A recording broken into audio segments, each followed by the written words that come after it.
Traveler and Paimon, good to see you. I knew you two would come. Are you kidding? We wouldn't miss it for the world. We've been looking forward to it. I can tell, judging by how early you've arrived. But you're actually right on time. The audience still hasn't started entering the venue yet, which means now is the perfect chance for us to take you to the best seats in the house. Wait just a moment, I'll fetch the tickets.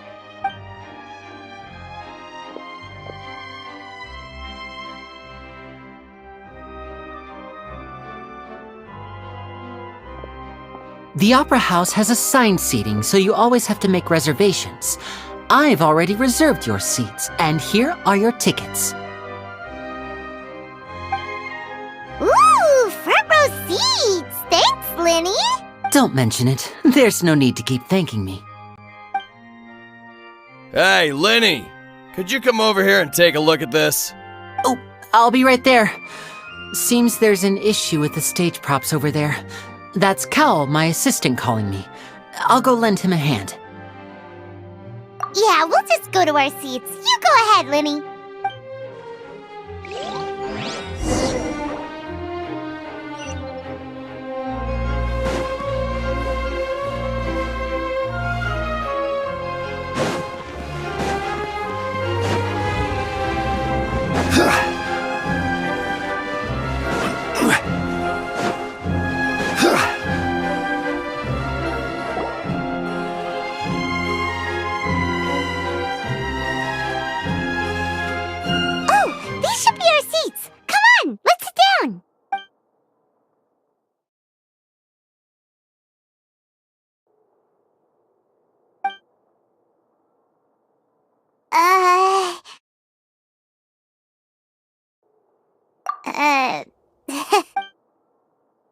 Hey, Traveler, maybe we should strike up a conversation with the person next to us.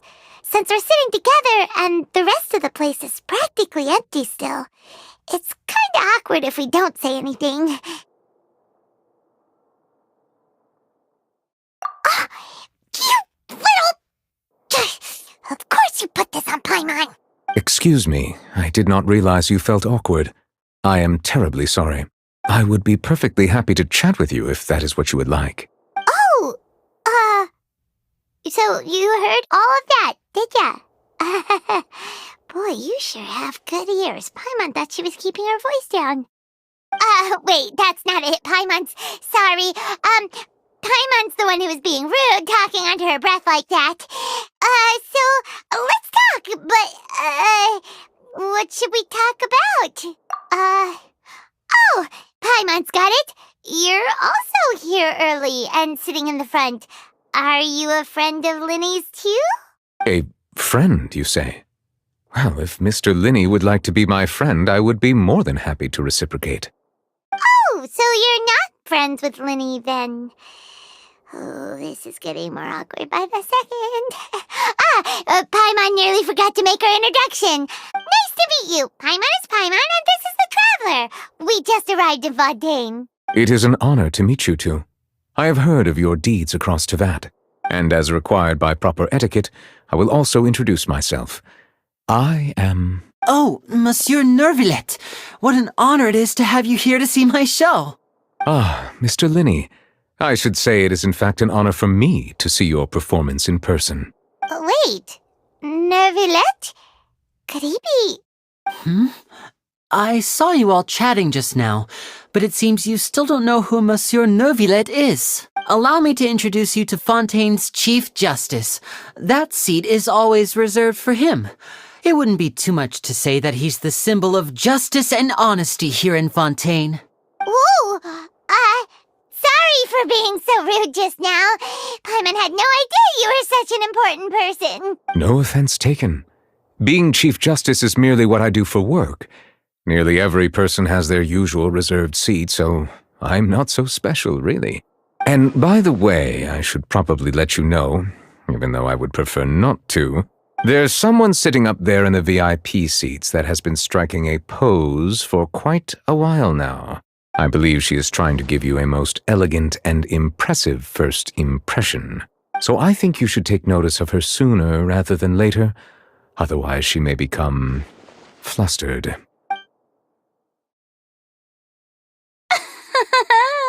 Huh? Oh, it's Farina, the Hydro Archon. Huh. She sure has a smug and satisfied look on her face.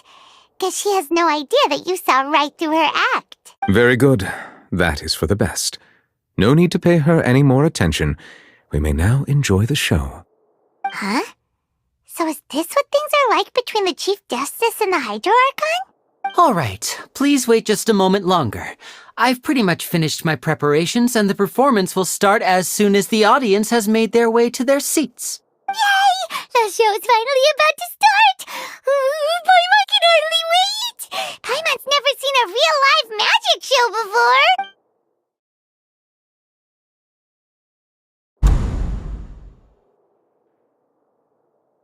Ooh! They're dimming the lights! The show must be starting!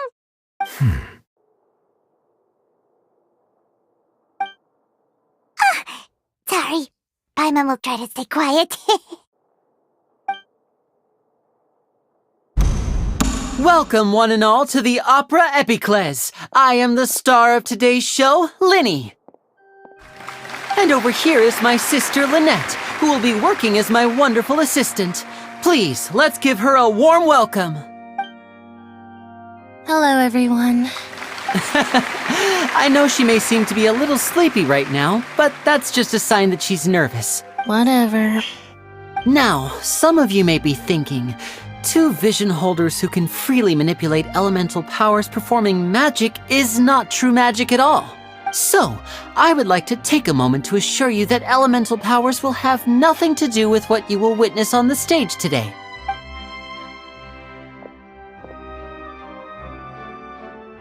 Both Lynette and myself have removed our visions for the show.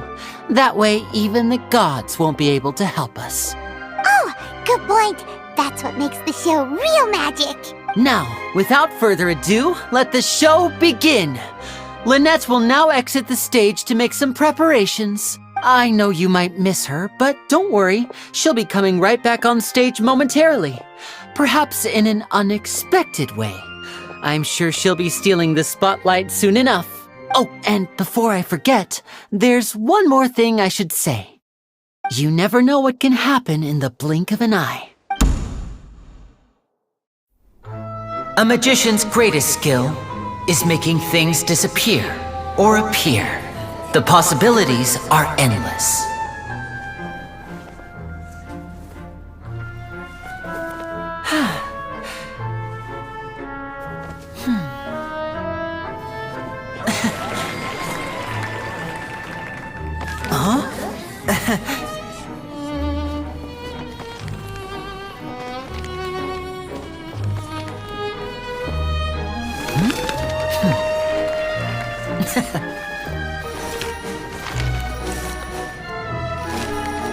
But But this isn't what you came for. These little tricks, you've seen them all before.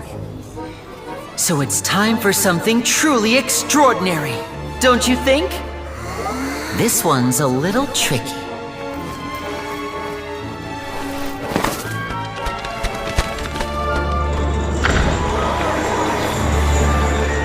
Using this water tank, I shall make my sister vanish completely, right before your very eyes.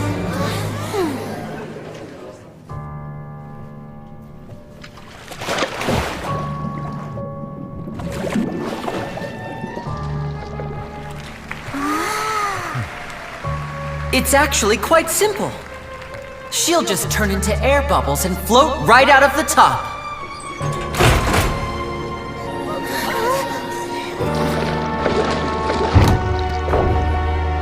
Oh no! I told them to check all the props carefully. With the lid on, even air can't escape. An amateur magician would be getting very nervous right around now. Luckily, it's me on stage, so let me show you what a true virtuoso can do.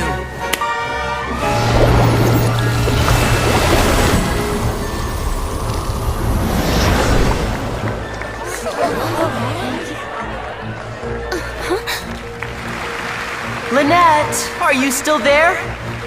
Don't go too far. We don't want to use up all our magic. Hi, I'm back. Uh-huh.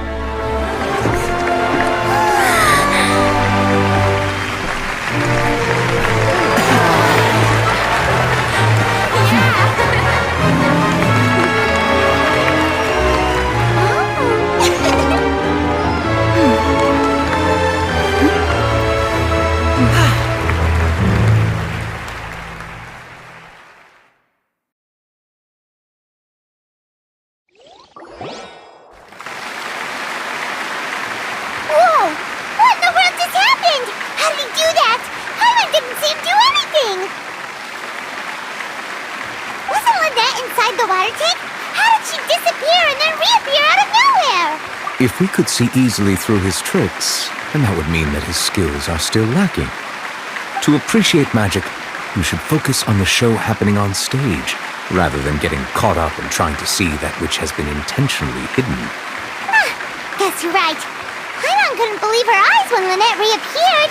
Amazing! Thank you everyone. I'm glad you enjoyed that performance. But our magical journey has only just begun. I've prepared even more astonishing surprises for everyone here. The magic of transformation and disappearance can go far beyond what you've just seen. I'm sure many of you are thinking that escaping the water tank was impressive enough, but Lynette is still my assistant after all. In which case, I have ample time to make all necessary preparations. So, for my next trick, I will require the participation of one lucky audience member. Please, if my assistants could bring out the magical boxes now. There are 2 boxes and only 2 boxes. One is here and one is there in the aisle among the audience. I'm sure many of our clever audience members have already guessed our next magic trick. A swap! Our lucky audience member and I will each enter a magic box. After 1 minute, we will each emerge from the opposite box. Now please, everyone pay very close attention to the box you see here. Don't give me any chance to make a move. Wow! How's he gonna do this? Hey, do you think this is all magic tricks, or does Lemmy have actual superpowers? The lucky audience member will be generated by this random number selector. It selects numbers entirely at random. Even I don't know who will be chosen to participate. Now then, let's begin.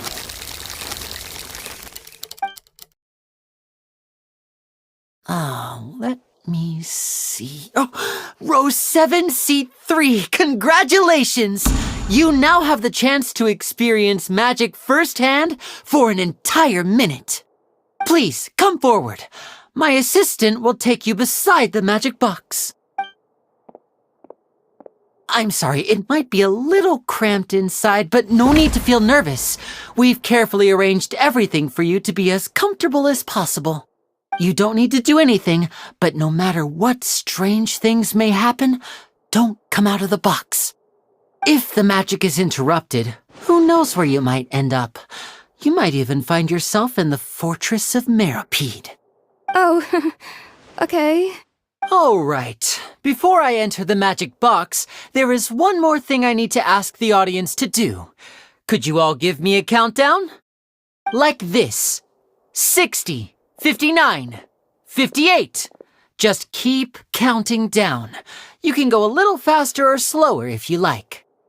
I won't be able to see anything in the pitch black box, so I'll be relying on your voices to know when time is up. Oh, and no tricks now. If you quickly count from 60 in just 30 seconds, then I'll be in a tough spot. Ooh! Paimon kinda wants to count faster after hearing him say that!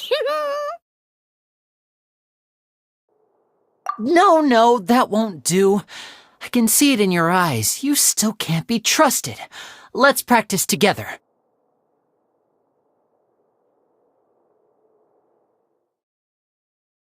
Come on, repeat after me. 60, 59, 58. 60! 59! 58! That's right, perfect. Keep it going. All right, I'll see you all on the other side once you've finished counting. 54, 53, 52? Huh? Why aren't you counting, Nervalet? I am counting in my head. I think things are exciting enough in here as it is. Merely a consequence of my identity and personality. Do not worry about me. Just enjoy the show. Oh, alright. You look so serious that Paimon thought you might be feeling uncomfortable or something. 40, 39, 38! Mr. Linney, are you all right in there? Is everything ready? Yes, I'm fine. I'm just double-checking the direction of the magic. It would be a disaster if we get sent to the wrong places. For example, mid-air right above the audience. Even though he's saying that, Lenny doesn't seem nervous at all.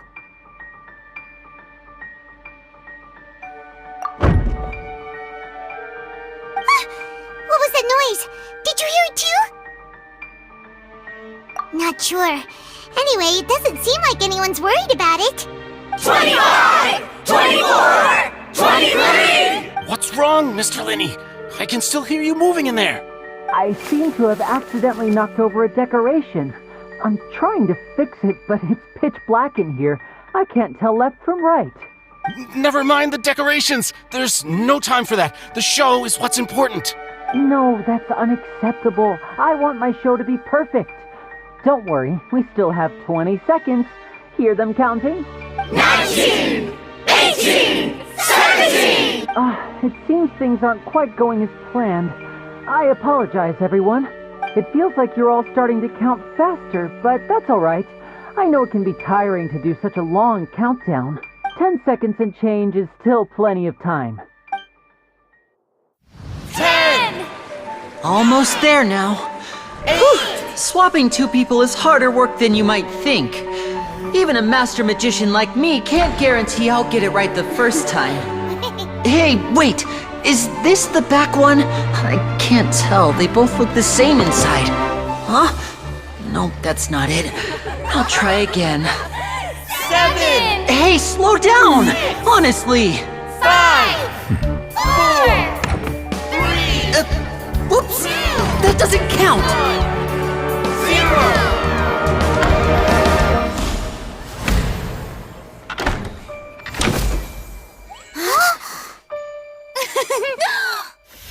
Ta-da!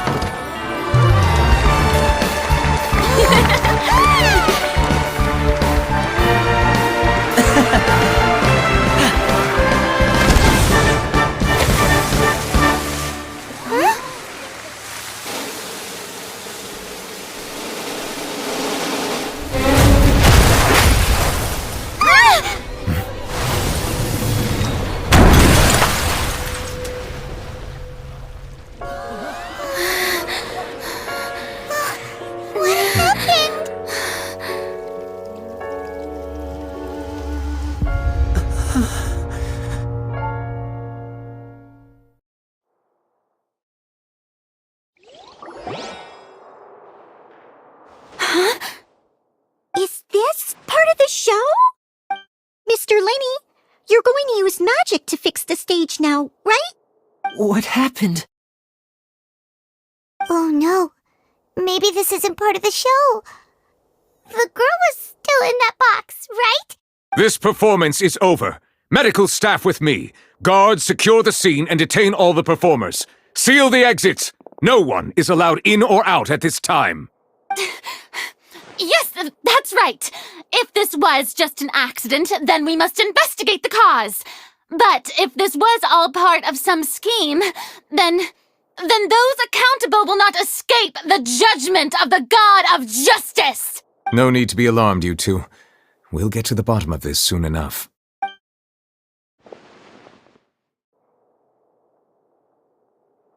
Unfortunately, the person who is in the magic box has been pronounced dead. His name was Cowell, one of the assistants in Linny's magic troupe. Apparently, the fireworks on stage ignited the ropes that were suspending the water tank, which then caused the tank to fall onto the stage. As of now, we are still not sure why we found Cowell in the box, rather than the guest from the audience.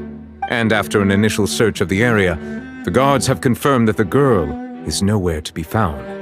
It appears that this incident was not merely some mishap with the performance, and there are many indications that it is connected with the case of the serial disappearances of young women. The serial disappearances case?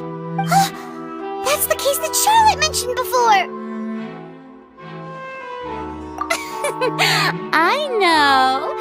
I know the truth. I can see through the whole thing. Really, using such a shallow and obvious mystery as his finale. Did he really underestimate us that badly? I say that our powerful magician, Mr. Linney, is now the prime suspect for the serial disappearances case. Huh? Why me? This whole thing was an accident. No, this all occurred during your magic show, did it not? The missing girl disappeared after being chosen, did she not? The deceased is one of your assistants, is he not?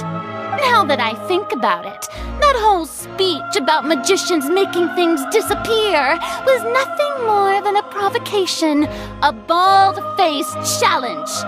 That can't be right! How could Linny do this? He was in the box on the stage the entire time! We can even hear his voice! Besides, before the show, he told us that he would like to catch the criminal behind the disappearances! He couldn't possibly mean catching himself! Save discussion for a later time, please. Lady Farina, may I assume that your comments just now constitute an accusation against Mr. Linney and his associates, and that you are pressing charges? I just think that I think it might be a little early to talk about formally pressing charges. But what Lady Farina said just now makes perfect sense. Looks like she's gonna personally deliver justice. A kidnapping and murder carried out under the cover of a magic show. Lady Farina said it all. I mean, of course, my dear people. But what excites me even more than the obvious truth before our eyes is the opponent I'll be facing. That's right. I mean you, Traveler. You'll support Linney, won't you? After all, he was the one who helped you the first time we met. Then there's no problem at all. You know, the Traveler and I already had a duel the first time we met. But with Linney's help, our little duel ended in a draw. But draws really are the most boring possible outcome. So no more draws. Between the two of us, there must be a clear winner and loser. And what better place to hold such a riveting showdown and decide the true victor than here, on the grandest of stages, the Opera Epiclese. It wasn't a draw. She obviously lost last time. I understand. Charges have now been pressed, and as such, a trial is in order. Well, Traveler, seems Lady Farina has set you in her sights. But putting her dramatic rhetoric aside for a moment, I would like to ask you, Are you willing to act as Mr. Linney's attorney and defend him in this case? Very well. The trial will be held a day from now in the Opera House. Both sides may investigate the scene to build their cases and search for the truth.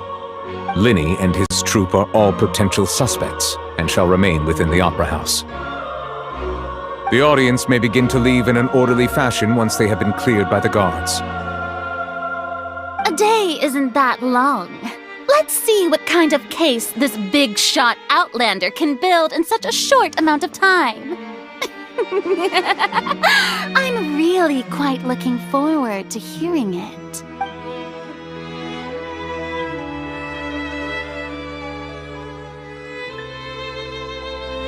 Lenny!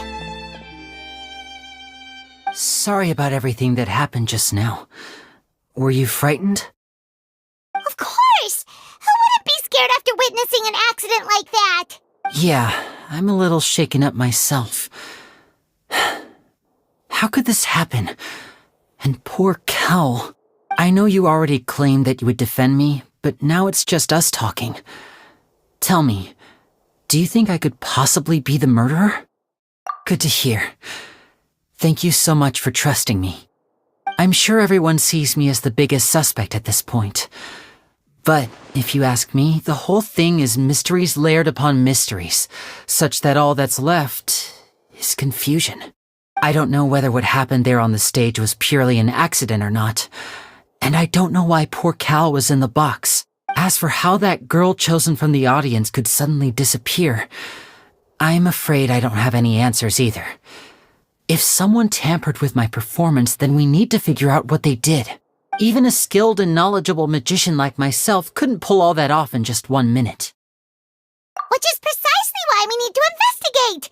As this book says, the impossible could not have happened. Whatever happened must have been that which is possible. Paimon bought them when we were reading at the bookshop in the city earlier. Pretty cool, huh? Don't worry, Paimon used her own savings to buy them. It wasn't from our travel funds. I think they look cute on you, Paimon. You have good taste, Lynette!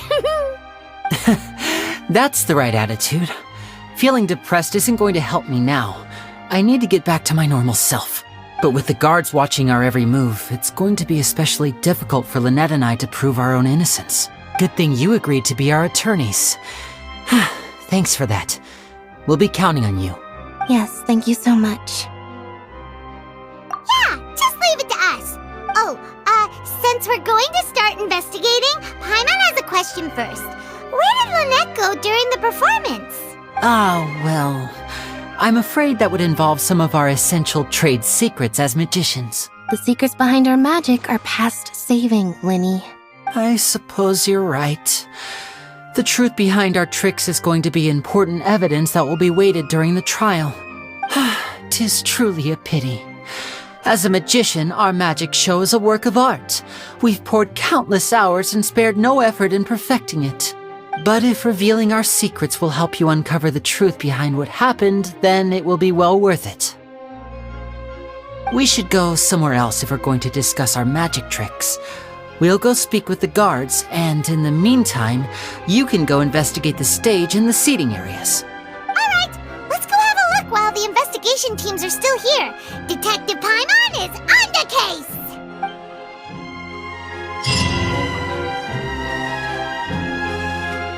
Hello, officer. How's the investigation going? Ah, I see. You must be the traveler that Lady Farina mentioned. Listen, I'll be perfectly honest with you. I'd avoid getting mixed up in this whirlpool of a mess if I were you.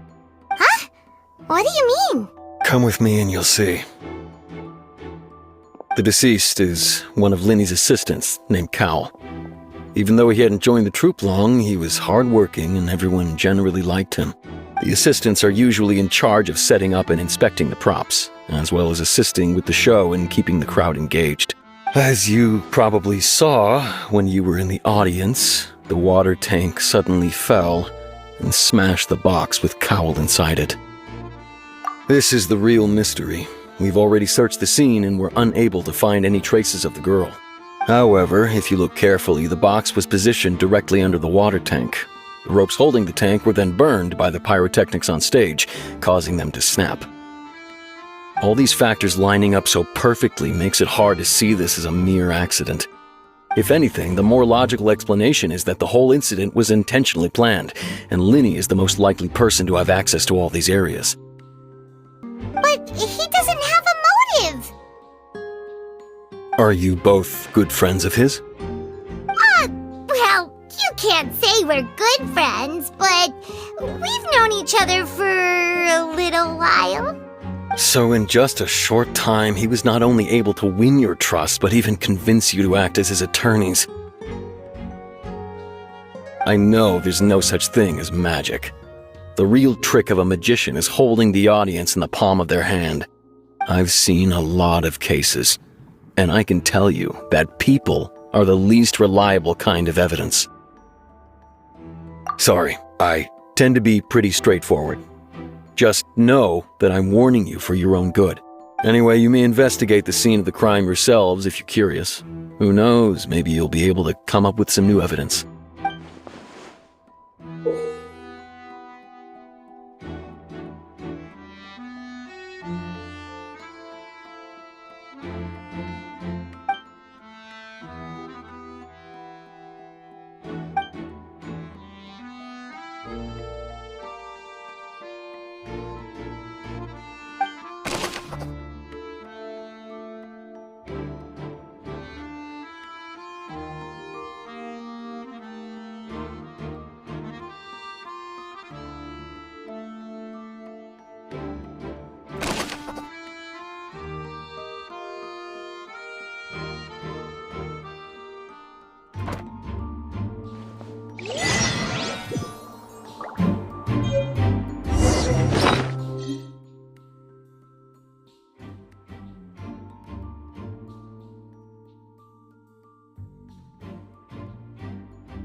Whoever the murderer was, they must have made preparations well beforehand. Why would it be him? How strange. Why would it be him? Whoever the murderer was...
Whoever the murderer was, they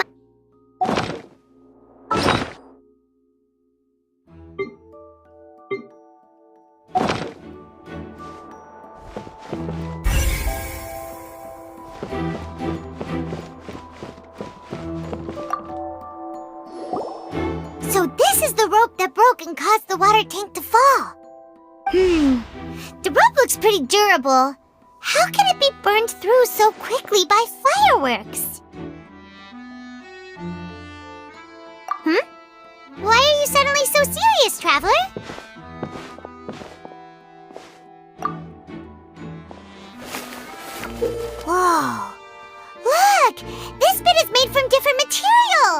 Most of it was burned away, but there's still a little bit of it left.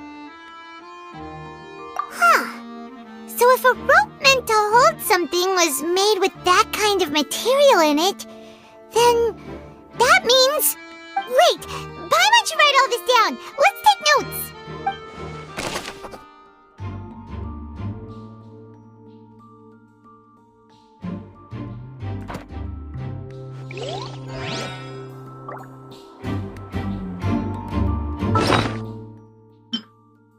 Whoever the murderer was, this rope was obviously tampered with. Why would it be?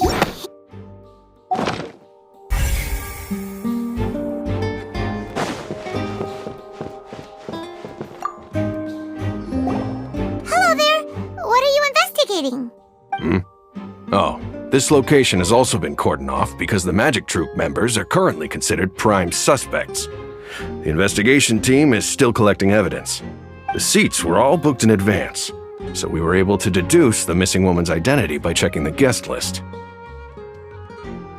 Sure, it's not like this is confidential information. We will publish it later anyway when we petition the public to help us find the missing person. Her name is Halsey. She's a painter from Fontaine who's made a bit of a name for herself. Apparently, she wasn't a regular at the Opera House, but she'd been feeling some pressure with her work lately, which made her decide to come see the magic show. The Magic Troop members all claim not to know her, and we have looked into her social connections. It seems that she has no personal grievances or conflicts of interest with the suspects. Simply put, she wasn't related to the Magic Troop at all, which matches the features of the previous serial disappearances. Were the victims of previous cases also chosen at random? That's how it seems to us, in any case. Apart from the fact that they were all young women of around the same age range, there really weren't any other connections between them. Okay then. No need to be so formal. If you do happen to see the missing girl, please be sure to contact us. It is of utmost importance that we get to the bottom of these disappearances.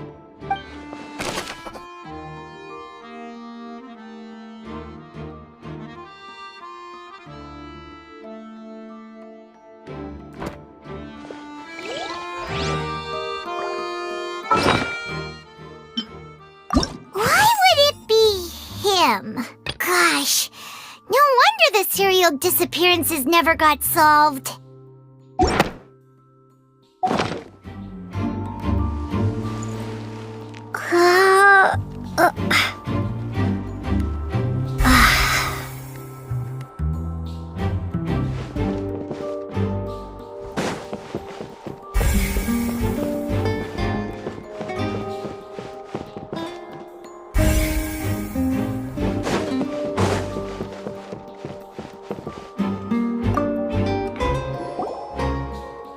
The investigation team has some new findings.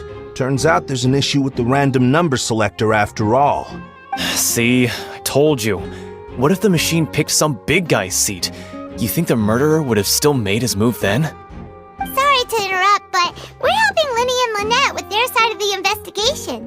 What were you saying about the number selector? There's something wrong with it? You're trying to help them? That'll be a tall order. Linny used the machine to pick a random member of the audience during his performance, right? The lucky girl that later disappeared.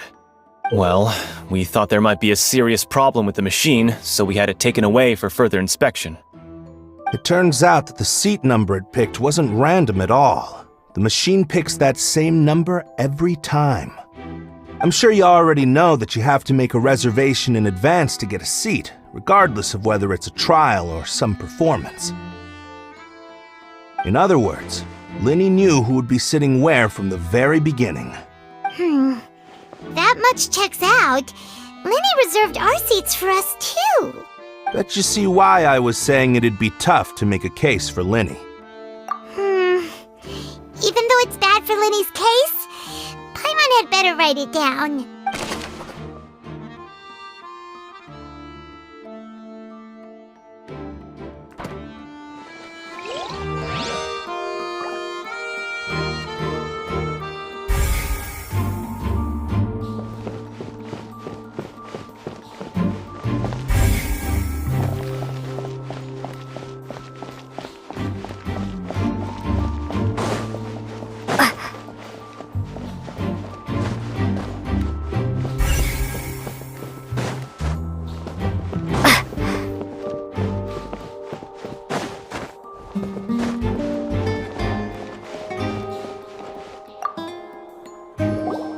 I see that you're investigating the area.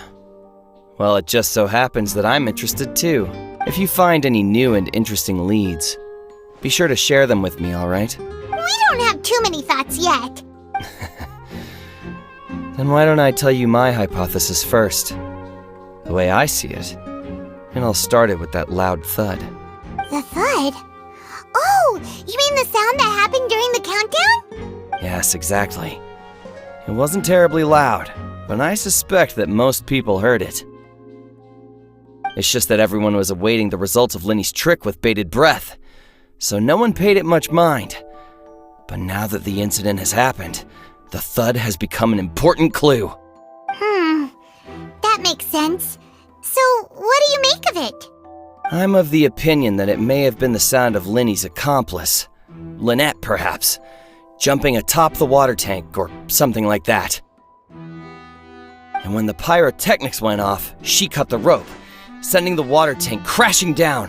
But wasn't the noise we heard too loud for that? Perhaps the balance wasn't right, leading to a particularly rough landing. Oh, that's true. I suppose I must reconsider. That does remind Paimon, though. What was with that sound?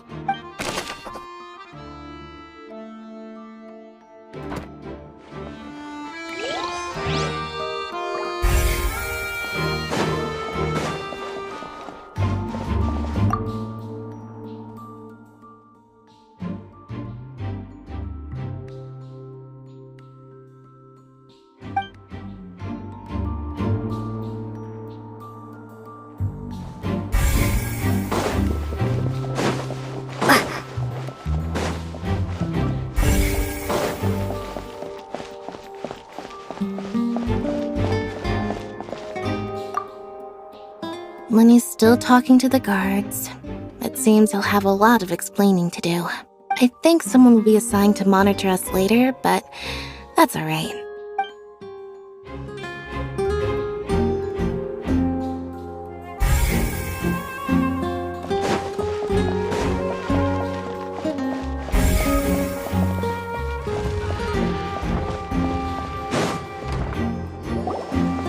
Hey, you! Yes, both of you! Over here! I've been keeping an eye on you for a while now. Huh? You mean us? That's right. If I'm not mistaken, you're also among those who wish to cut down the thorns and pursue the truth. No? And by the looks of it, you're not from Fontaine. Well, you're right on the more about that one, but who are you?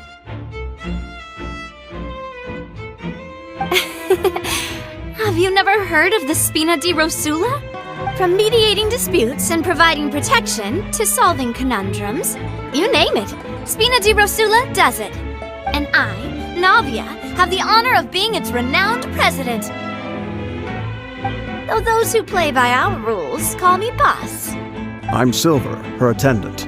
Pleased to meet you. And I'm Melus. Demoiselle's various daily needs and affairs are under my purview. Huh? Boss? Demoiselle? What gives with the names? Well, I am the second generation president.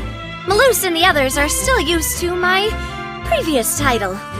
My apologies, Demoiselle. Should you prefer, boss, I will endeavor to use that instead. No need. You don't have to call me boss. Just Navia is fine. Okay, if you say so. Not that we're members of Spina di Rosula anyway. All merely trifling details. Never mind. Now, back to the situation at hand. That's right. I've always kept an eye on the serial disappearance cases. My interest stems from a matter back from my father's time. Judging from the look of things, I find Linny an unlikely mastermind. Really? We think so too! That's why we're looking for clues now. But how did you come to that conclusion? Intuition, naturally. My unparalleled intuition. Farina sure was quick to point the finger at Linny without any decisive evidence whatsoever, wasn't she? But that's not uncommon for her. If you remember, the Justice had to interrupt her and ask if she was pressing charges just to keep her from getting carried away. Anyway, a trial begins the moment someone levels charges. And, of course, there was no way Farina was going to back down in that situation. Sounds more like you just don't trust the Hydro Archon. Well, what's your opinion? I must admit that she can be interesting at times, but liking her doesn't mean that I'll blindly agree with her. All right, I've answered your question. Now, it's time you answer mine. Wait a minute, did that answer count? Well, I say it does. But don't worry, you won't hear any pointless questions from me. In your opinion, do you think it's right to treat a trial like it's an opera? Well? And why would that be?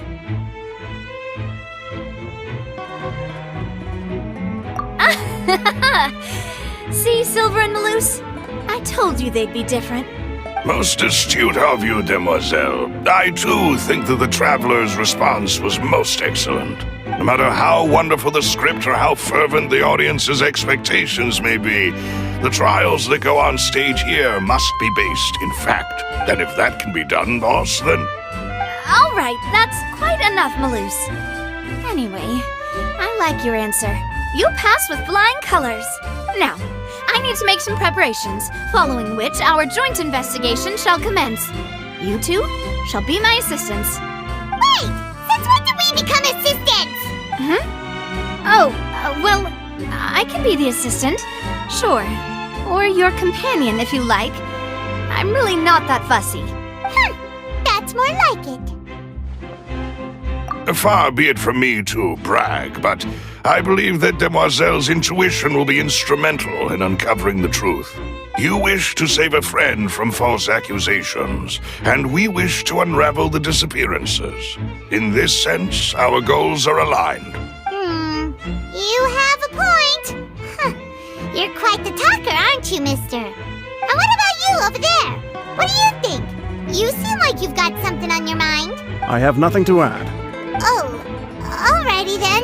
We'll be making some preparations first. Just be sure to let us know if they start revealing Linny's tricks. Thanks!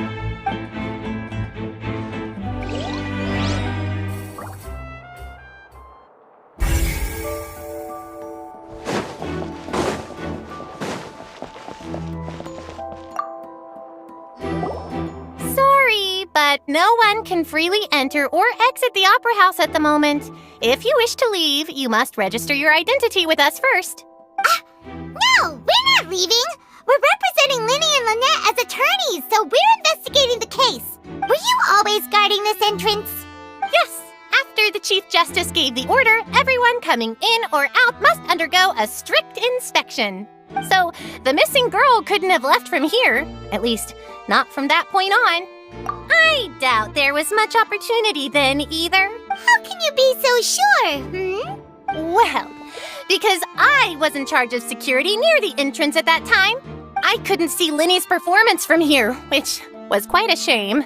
Just my luck. But still, I did not abandon my post. And I stayed put no matter how loud the applause was. If someone had so much as even approached the door, I would have noticed it, let alone if they had tried to leave. We Melusines are good at that sort of thing, you know. So, it's safe to say the girl couldn't have left through here. All right, thank you for your help. This will be useful info.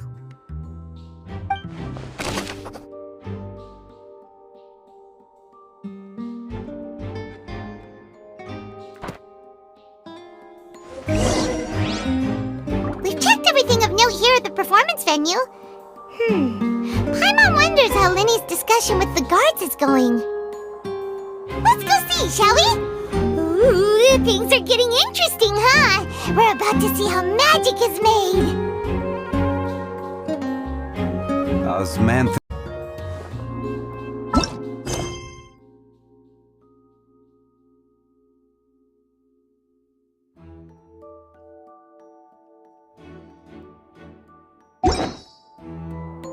Every journey has its final day. Don't rush.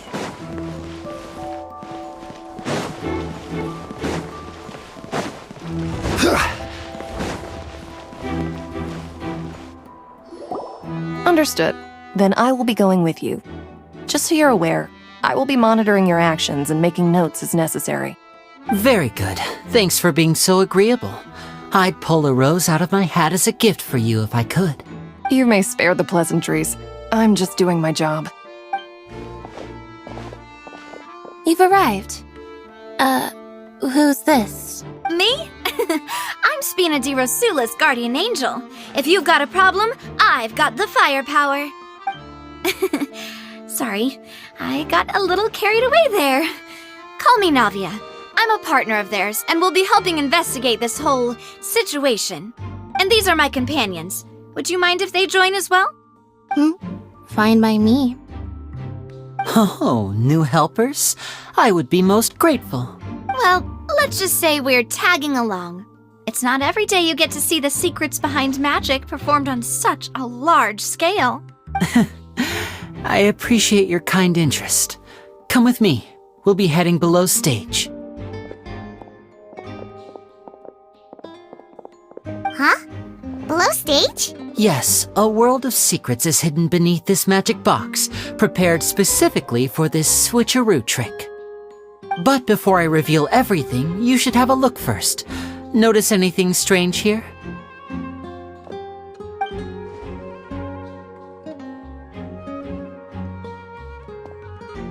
I'm not trying to be dramatic. Remembering the details of a trick will help you understand the methods used to perform it more easily. Huh. Weren't there balloons and other decorations here? Where did all that go? Ah, good eye. That said, you're still far from discovering the answer. The back? You mean the inside of the door? What's different about it? Paimon didn't notice anything. Very good indeed. I thought you might not be able to catch that, given that you were sitting in the first row. The back of this door was patterned. Those patterns are now gone, replaced by a smooth wooden board. So, if you put 2 and 2 together, what do you get? Exactly. All right, let's go. I'll tell you how it works as we head down.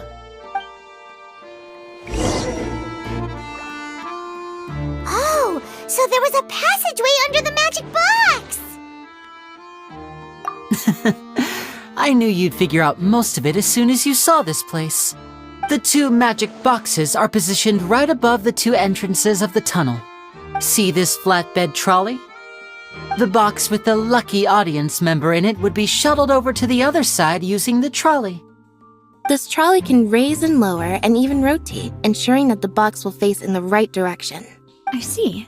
So that's the purpose of the box inside another box. Precisely. The inner box would descend after the audience member was put inside and be moved along the trolley, all while the outer box would remain on stage as if nothing had ever changed. So that's how you did it! Once the box was lowered, the trolley would store some energy through this device here, with which it would complete the rest of the steps. The audience member would only be able to feel some slight movements in the dark, and by the time she walked out, she would already be back on stage. Right! You were talking that whole time, and you even came out for a moment near the end! Ah, yes. A phonograph operated by Lynette was used to achieve that effect. My assistant and I had already scripted our conversation beforehand. When the countdown began, I had already gone to the opposite box via a tunnel using that ladder. And what about Lynette? Where was she? I was in the mezzanine space in the back of the box. Oh, interesting! That's how we were able to coordinate Linny's lines with the assistant. And, by the way, I was the one who walked out of the box at the end. I mean, we are twins. All it takes is a change of clothes and no one can tell who's who. And that's my favorite part of this trick. Only Lynette and I can perform it. So that's how it all worked! Wow, every detail you revealed was more amazing than the last!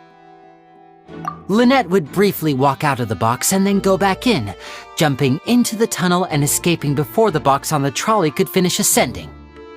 And then I walk out of the other box in the audience area, and the trick would be complete. The operative word here being would. But as you saw, Cal was in the box, not our audience member. She, on the other hand, mysteriously vanished. We really don't know how that happened. If not for that interlude, this would have been an astonishing trick. I probably never would have figured out how you pulled it off. And yet, to think that someone was able to use this magic trick to commit a crime. Could we have a look around? I think we can come up with some more leads. This is the scene of the crime, so Linny and Lynette are not permitted to stay here. I'll escort them back up. Yes, of course, no need to be so strict now. I won't disappear into thin air, you know. Thanks, everyone. We're counting on you.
What's this?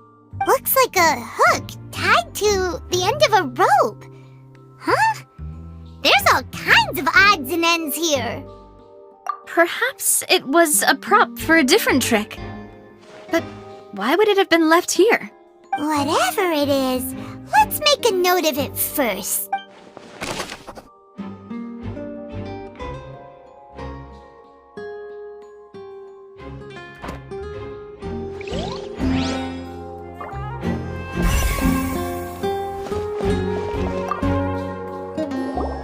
The floor is wet. Please be careful not to slip.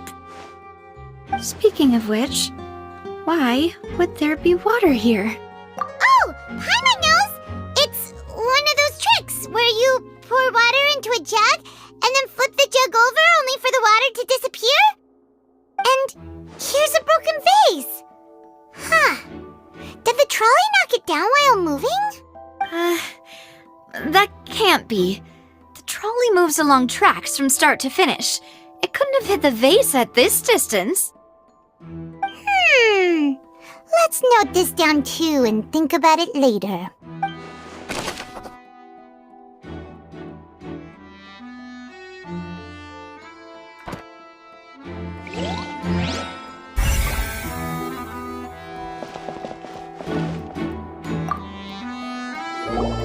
Oh, these are the clothes that the lady chosen from the audience was wearing, right?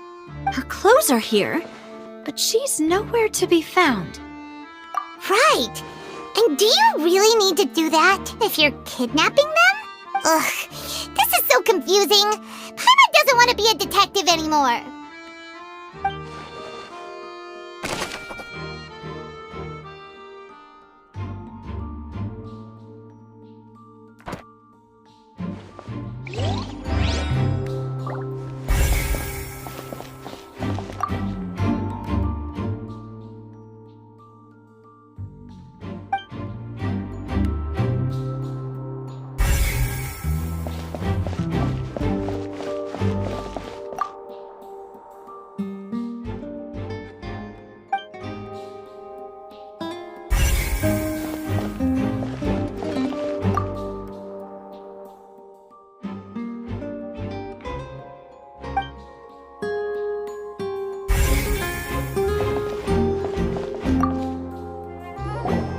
What is this place? It seems someone could fit through here. Could this have been the suspect's escape route? Alone, perhaps. But if they had to pull another person with them, the space would be too narrow. But there are no other ways in or out of here. you're right! Let Paimon write that down.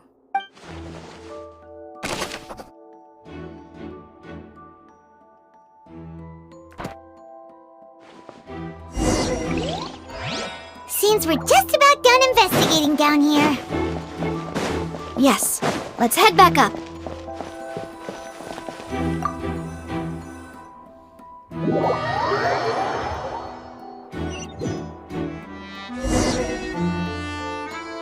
Well, we've ascertained the state of the crime scene. Let's find a place to sort out our findings once Malus returns. It seems to me that there are several things that don't add up here. Apologies for the wait, demoiselle. So, what did the guards say? Did the criminal escape through the vent? They believe the odds of that are very low, since the vent leads to the Opera House's basement. The guards have checked the area carefully. No one left through the basement during the performance or after the incident, and no one was found hiding there. So the tunnels become like a secret chamber then! You know, like the kind you usually see in novels! The plot thickens. Halsey's disappearance and Cowell's death are both quite inexplicable. No wonder Farina was so confident in her accusation. All the current evidence points toward Linny and Lynette.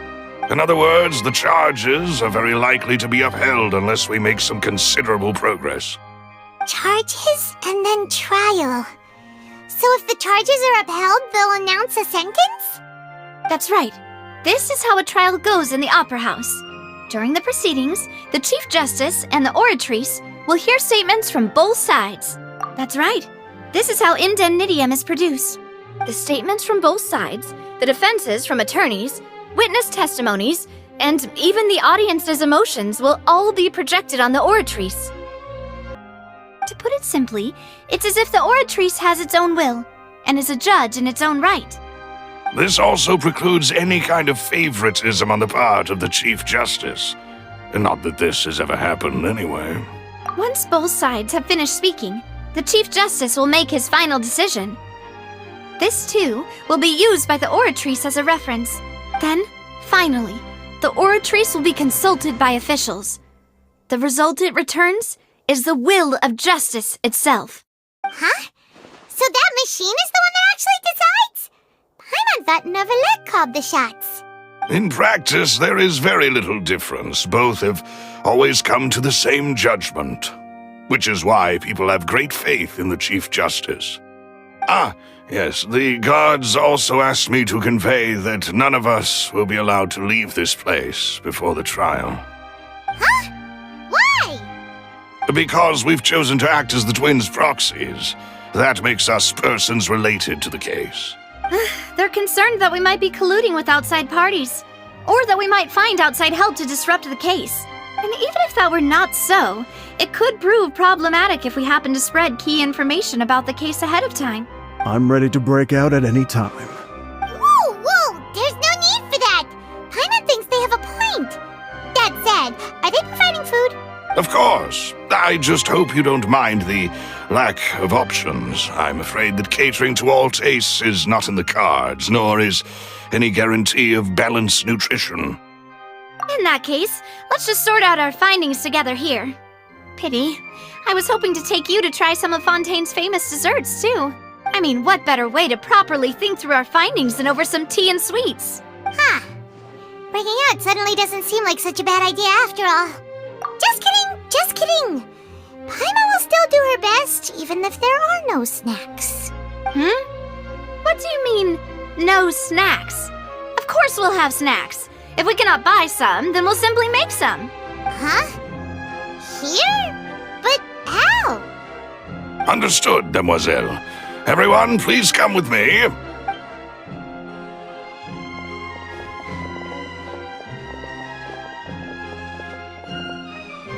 Wait, you're carrying a portable stove with you? Yes, I must be prepared to meet the demoiselle's baking needs whenever the fancy strikes her. I have eggs, sugar, and almonds at the ready. Good work, you two. Then I'll get to it. Please sit tight for a moment. You'll get to taste my awesome snacks soon enough. These three are quite the interesting group.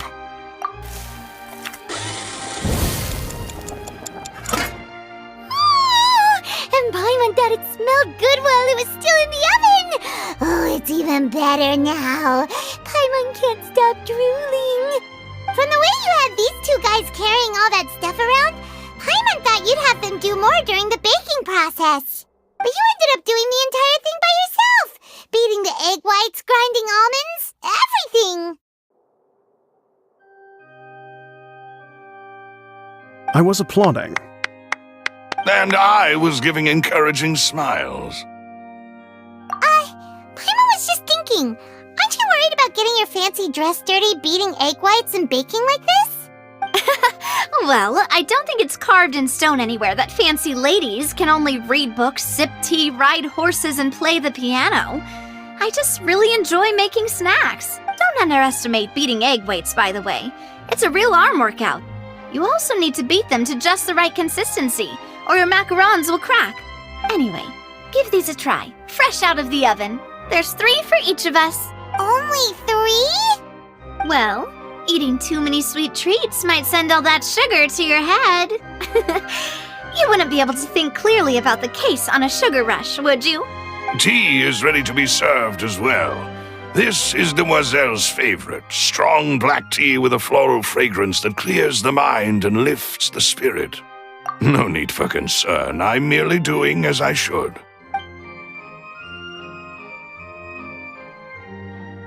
All right then, down to business.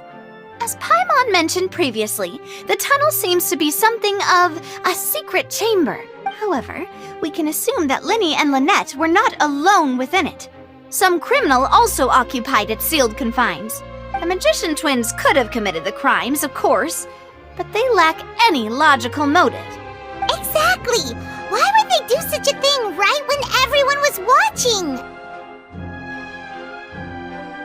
The flower vase and the thud we heard during the performance could indicate some altercation between Halsey and the criminal in the tunnel, resulting in the shattering of the vase, the discarding of her clothes, and her abduction. Perhaps the criminal thought that since she was chosen from the crowd, she would be too easy to identify if she was still wearing the same clothes. Paimon thinks that makes sense, but the real trouble is... True. None of the clues we found thus far support the existence of this third person. But the only people left to consider are both technically victims, whether it's the missing girl, Halsey, or poor Cowell. Huh. Could Halsey have secretly made modifications to the magic props in order to murder Cowell before making her escape? That's right. And even if she had tampered with the setup, she would need to understand the entire trick to pull it off. Nor does she have any motive. The guards said that she has never had any dealings with the Magic Troop's members. Were we not thorough enough in our search? From the sound of things, this is turning into an impossible case. Your macarons are amazing though, Navia. They smell great! They're nice and crisp and super sweet! They are my specialty after all. And I see you've already had 5 of them. What? 5? Oh, that can't be right. Paimon only counted 3, honest! Please don't worry about it. At my age, a few less sweets might actually be a good thing. No! Being greedy is one thing, but Paimon knows how to count. Besides, Paimon knows that if she ate too many, then others wouldn't have enough. Wait, even you don't believe Paimon? How could you? If Paimon ate those 2 extra macarons, then may they turn into stone in her stomach! All right, we get it. Well, I suppose one of us might have gotten too engrossed in our chat and eaten them by mistake. No big deal. Maloose, set up the stove again if you would. Huh? What are you doing? Making sure everyone gets 3 macarons, of course. Exactly. We don't want to trouble you. As you wish, Demoiselle. And I have the egg, sugar, and almonds. Well, this really is your hobby, huh?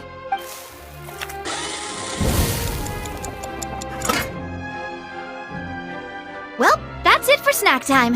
I'm going to have another look around the area. I don't know what we're looking for yet, but we've still got some time. As attorneys, I suggest the 2 of you think the case over again. It would be awkward if you got all tongue-tied on stage during the trial. Alright, thanks for your help, and for the snacks. It was nothing. A small task for the Spina di Rosula. Silver, Maloose, it's time to go. I'll be back if I find anything new.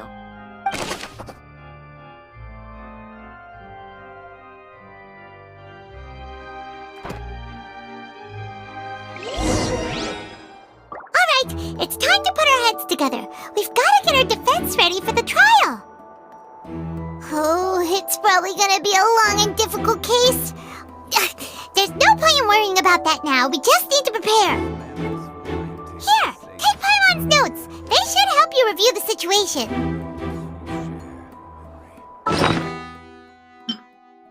Why would it be him? We all... The performance would not have... Well, and that's what... There was no third person. That size wouldn't have been a problem for Paimon. Whoever the murderer was, people needed to register. This is probably a... Paimon doesn't get...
The whole situation is so confusing.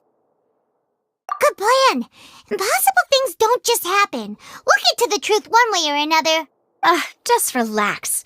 Even if everyone else suspects Lenny and Lynette, at least we will be supporting them from the stands. Besides, I doubt Farina understands any more about what happened than we do. Thanks, Navia. Well, we'll be going then. Best of luck to you.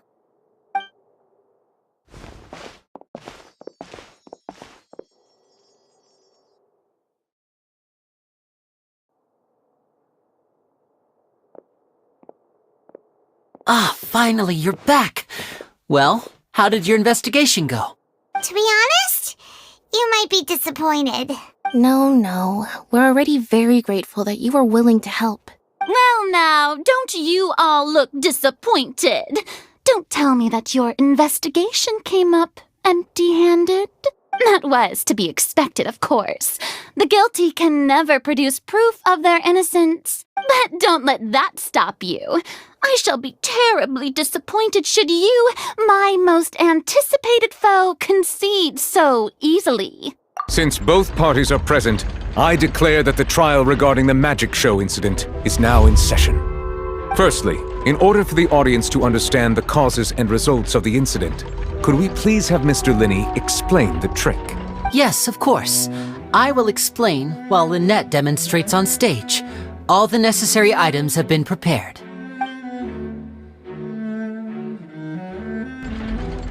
Thank you, Mr. Linney.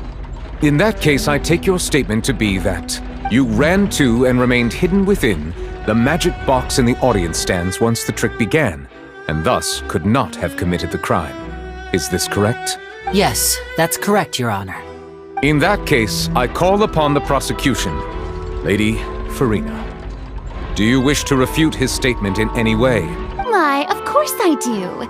Allow me to take the first shot and break this case wide open. Mr. Linney is clearly lying. There is no way you could have been in the box the whole time if you were to abduct Halsey and murder Cowell.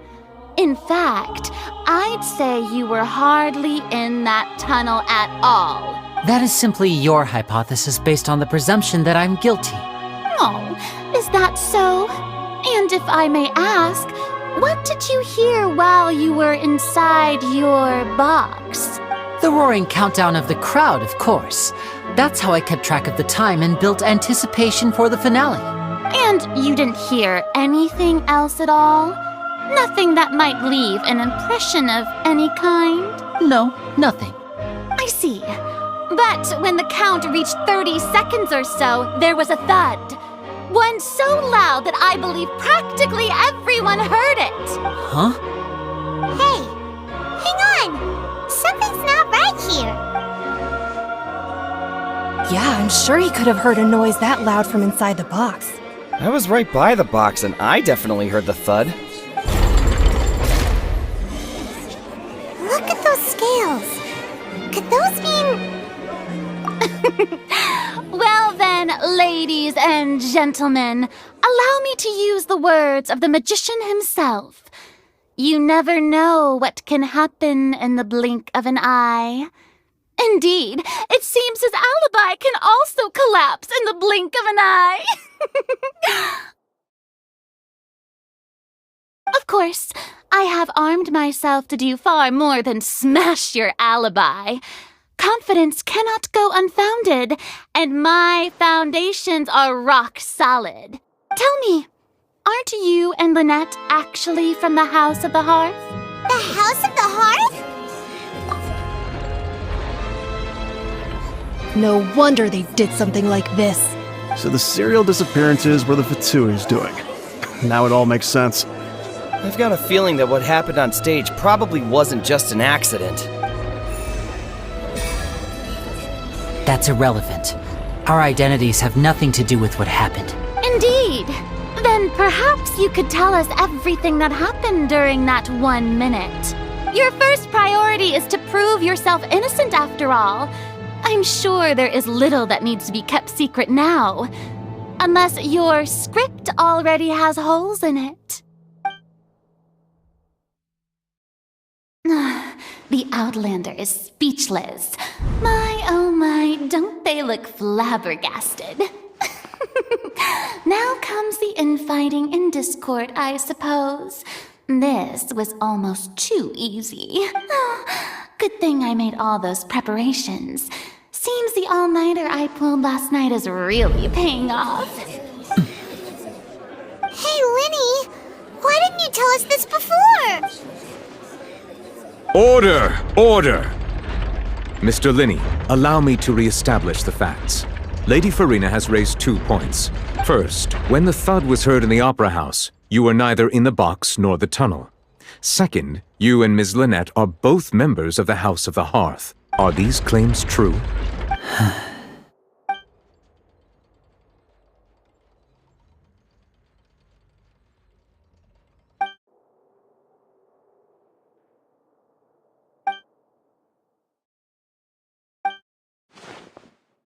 Please answer my question, Mr. Linney. I'm sorry. Yes, they're true, Your Honor. I knew it! Well, that's it. We might as well move on to the sentencing already. What should we do now? Granted. In that case, what is your request? Is that really necessary? They're already as good as guilty. The defendant deceived their own attorneys. What is there left to discuss? Order! Order, I say! Your request is reasonable, and we shall adjourn. This trial will reconvene in 1 hour.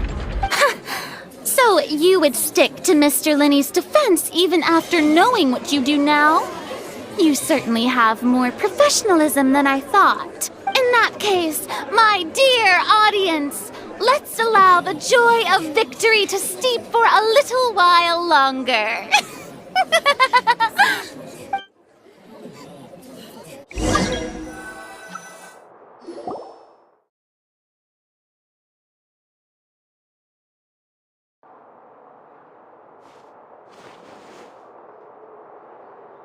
Well, this is awkward. I didn't think the Hydro Archon would dig all that up. I'm sorry, Traveler and Paimon. Yeah, sorry. Paimon doesn't know where to start. We trusted you two. We based our entire reasoning on the assumption that you weren't bad guys. Not to set the wrong tone or anything, but Paimon's really mad! I'm very sorry. I know you're angry, and reasonably so, but please, let me explain. I know you've clashed with the Vitui several times before. I wouldn't be surprised if just hearing the word is enough to make you upset. But our organization is very, very large, and the Harbingers have very different personalities and goals. Right now, we want to save people. As many as we can. That's right. I'm sure we're on the same page when it comes to this nation and the disaster that its people might face.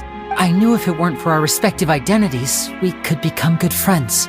That's why I didn't wish to flat out lie to you, but chose to hide some details instead. The truth is very important, but being completely transparent about everything would see us spending more effort than we need to. Right. So, you be the judge. Heck, if I were you, I fear that I'd even struggle to trust me at this point. You met a Fatus who works as a magician, a trickster by trade. All by coincidence, too.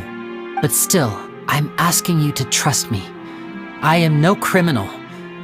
At least, not in this case. Sorry. Please forgive us. Well, you both say that, but...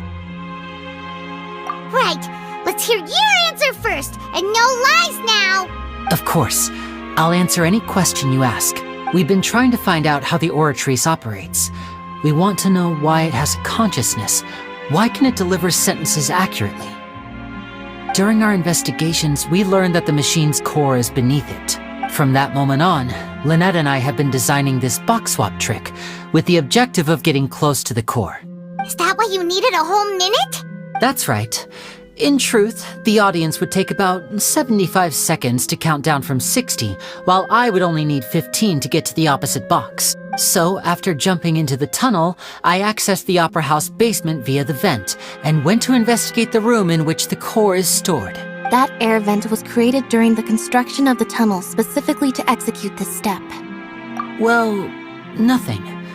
As soon as I reached that room and was about to investigate, I heard someone's voice. Which should have been impossible, of course. I was quite certain that I was the only one in the room. That voice seemed to recognize me and tried to speak to me. I chose to err on the side of caution and retreated the way I came. On the way back, I saw the broken vase and the clothes on the ground, but the countdown was almost finished, so there wasn't time to give it any thought. After that, the homicide occurred just as you saw. Well, that explains why you didn't hear the thud. Because of that prophecy I told you about, of course. We must know all we can about this nation's secrets in order to deal with that prophesized crisis. That's the only way we can save everyone. So, there you have it. The whole truth. I swear, I didn't hide anything from you this time. It was never my wish to proceed under this cloud of mistrust either. But like I said earlier, you can be the judge. If you want to leave because you don't trust the Fatui, there's nothing I can do to stop you. Well, Traveler, you decide. Paimon will follow your lead however you choose.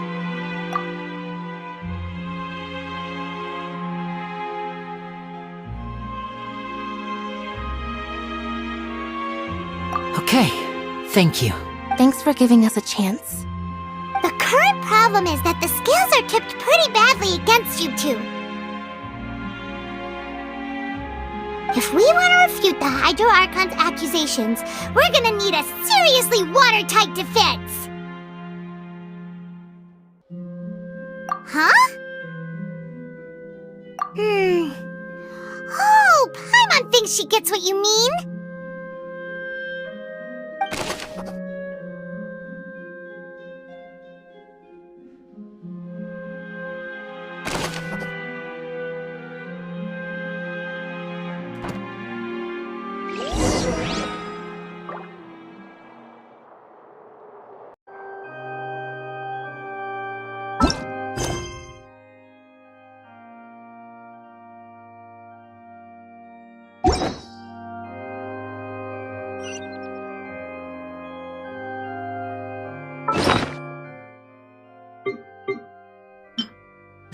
Whoever the murderer was, why would it him. Doesn't seem likely that anyone... Paimon hopes he's telling the truth.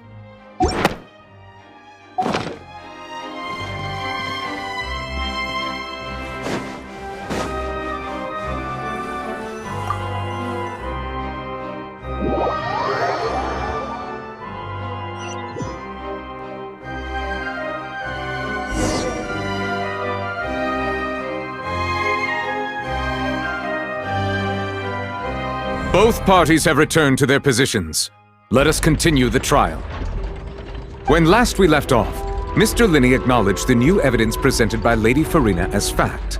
Therefore, Lady Farina may continue stating her reconstruction of the events. That took long enough. Now then, if everyone would lend me their attention.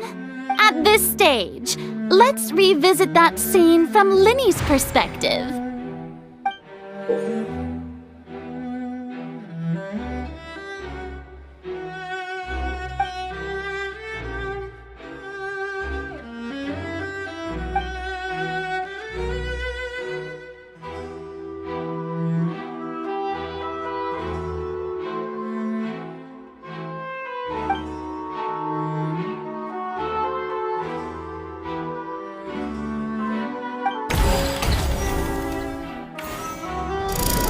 Countdown began, he entered the tunnel. When the flatbed trolley passed, he opened the box and got into an altercation with Halsey, which caused the loud thud. He did not realize that this sound could be heard by everyone in the opera house, which is why he claimed earlier that he could not hear the sound. Finally, he used the vase to knock her out, before making her change clothes to prevent others from recognizing her. At this time, Cowell arrived in the tunnel, having heard that strange noise, and caught Linney red-handed. So Linney proceeded to knock him out too before stuffing him into that box. Afterward, Linney passed the unconscious Halsey to his accomplice through the magic box in the audience stands, before operating the devices such that Cowell's death would be ruled an accident. And there you have it. That's the truth behind what happened. Does the defendant's side have any objections to Lady Farina's description of the events? The key to refuting Lady Farina is the order of events. What Linney experienced and what he saw.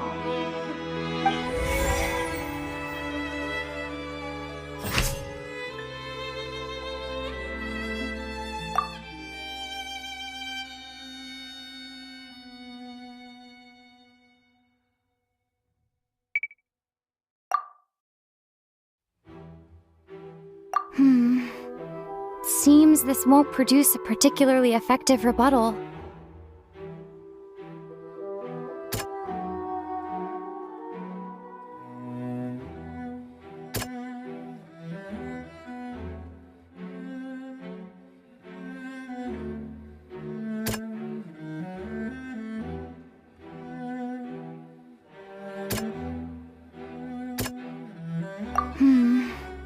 Seems this...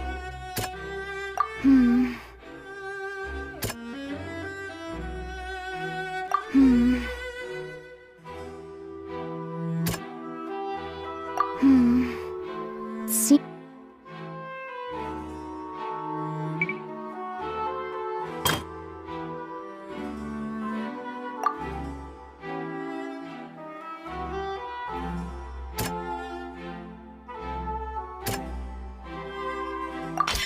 According to Linney, he left via the vent after entering the tunnel.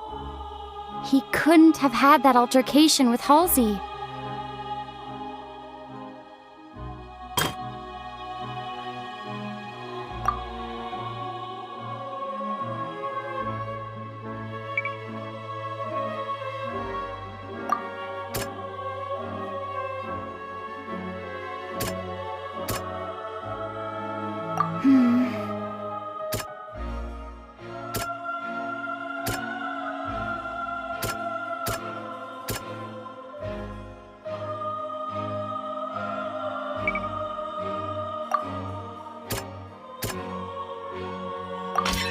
Linny went to the room that contains the Oratrice's core.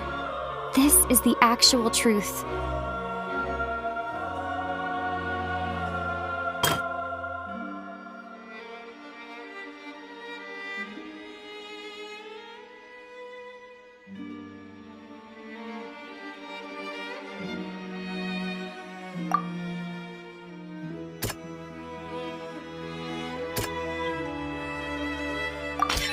Linny did not take part in the underground altercation.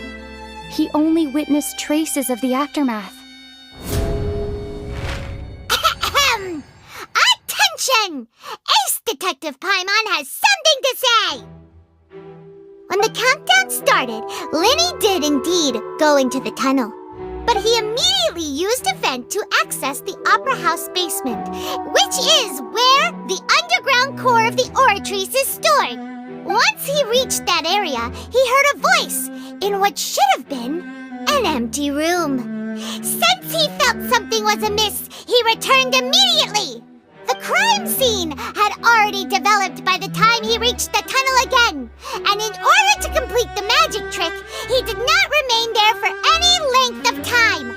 Finally, he reached the surface, and that was when the accident happened from his point of view. Therefore, he's innocent!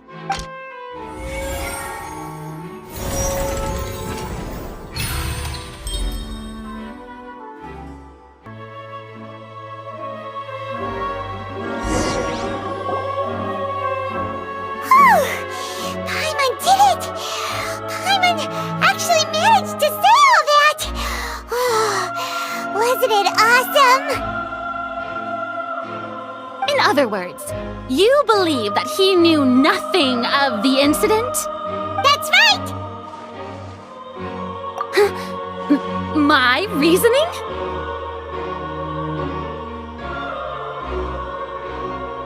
If that's the case, then if Cowell hadn't entered the tunnel, who was the entire setup meant to kill?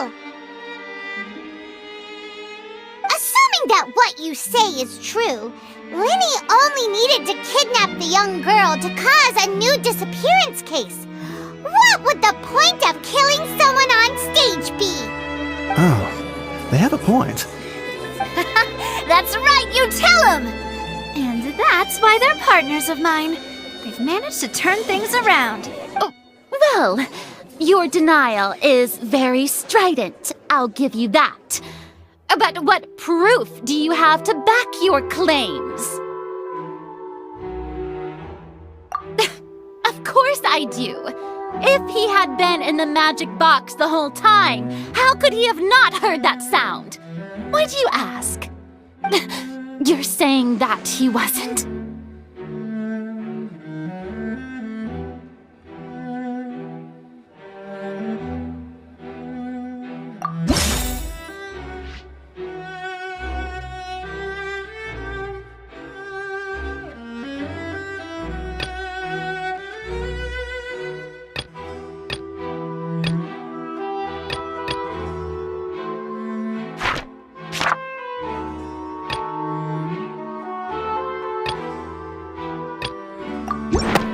That's right!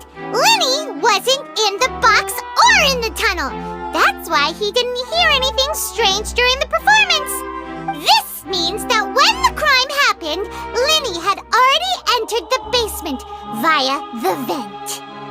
The same clue you used to disprove his alibi has now become the best proof! How do you like that? Well played. To think you'd use such logic.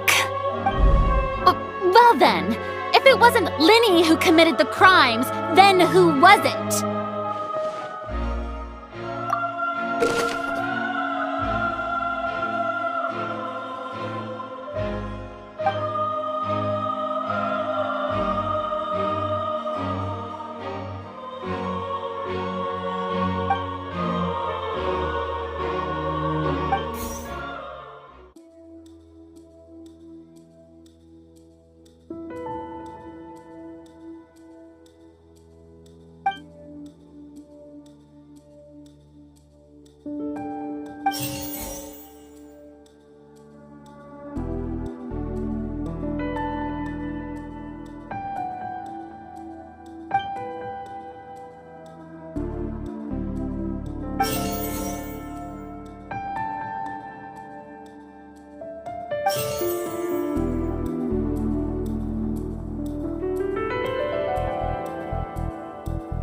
deceased's name is Cowell, Linny's assistant.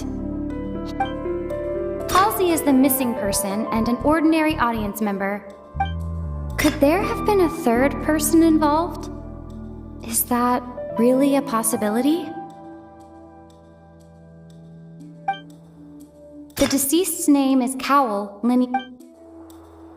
Halsey is the missing person and an ordinary...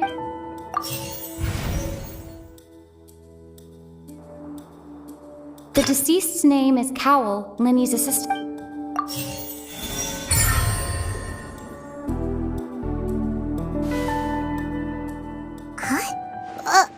That can't be right. Are you serious? The killer was, in fact, Cowell, the deceased! Oh, is that so? How interesting! Let's hear your reasoning then. What I must do next is recreate the truth.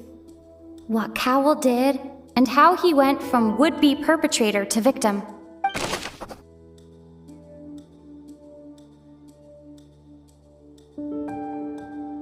No one entered or left the opera house through its entrances. So, where would the criminal have wanted to take Halsey? The deceased's name is Cowell, Linny's assistant.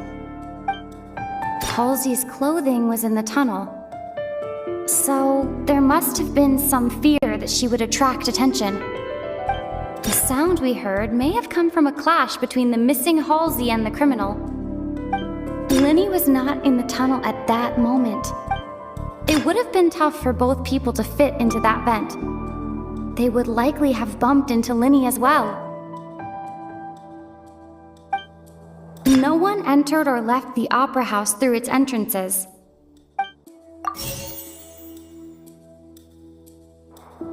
The sound we heard may have come from a clash.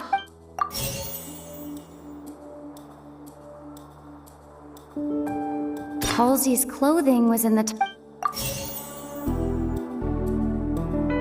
It would have been tough for both people to fit into...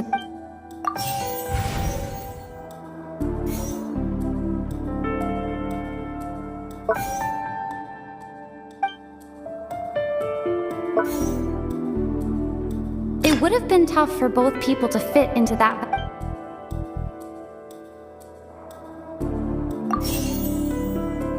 No one entered or left the opera house through its entrances. So, the deceased's name is Cowell, Linny's assistant. No one entered or left the...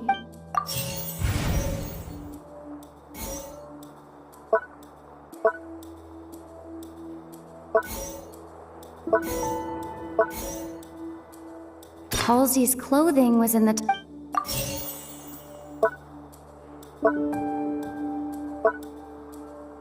Linny was not in the tunnel at that moment.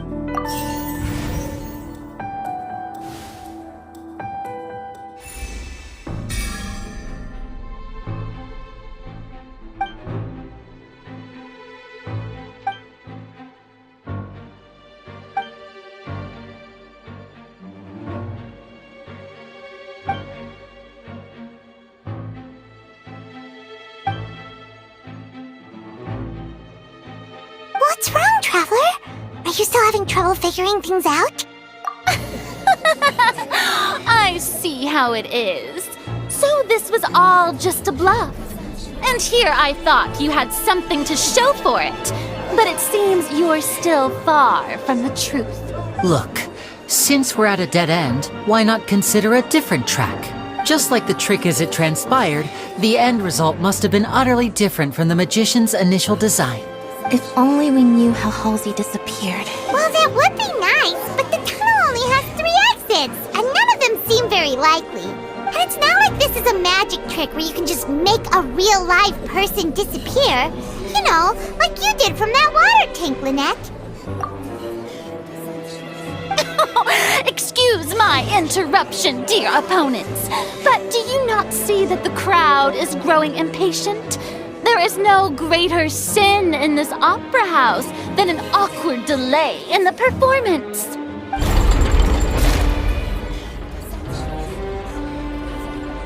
If the defense is unable to make further effective arguments, we will move on to the next stage of the trial.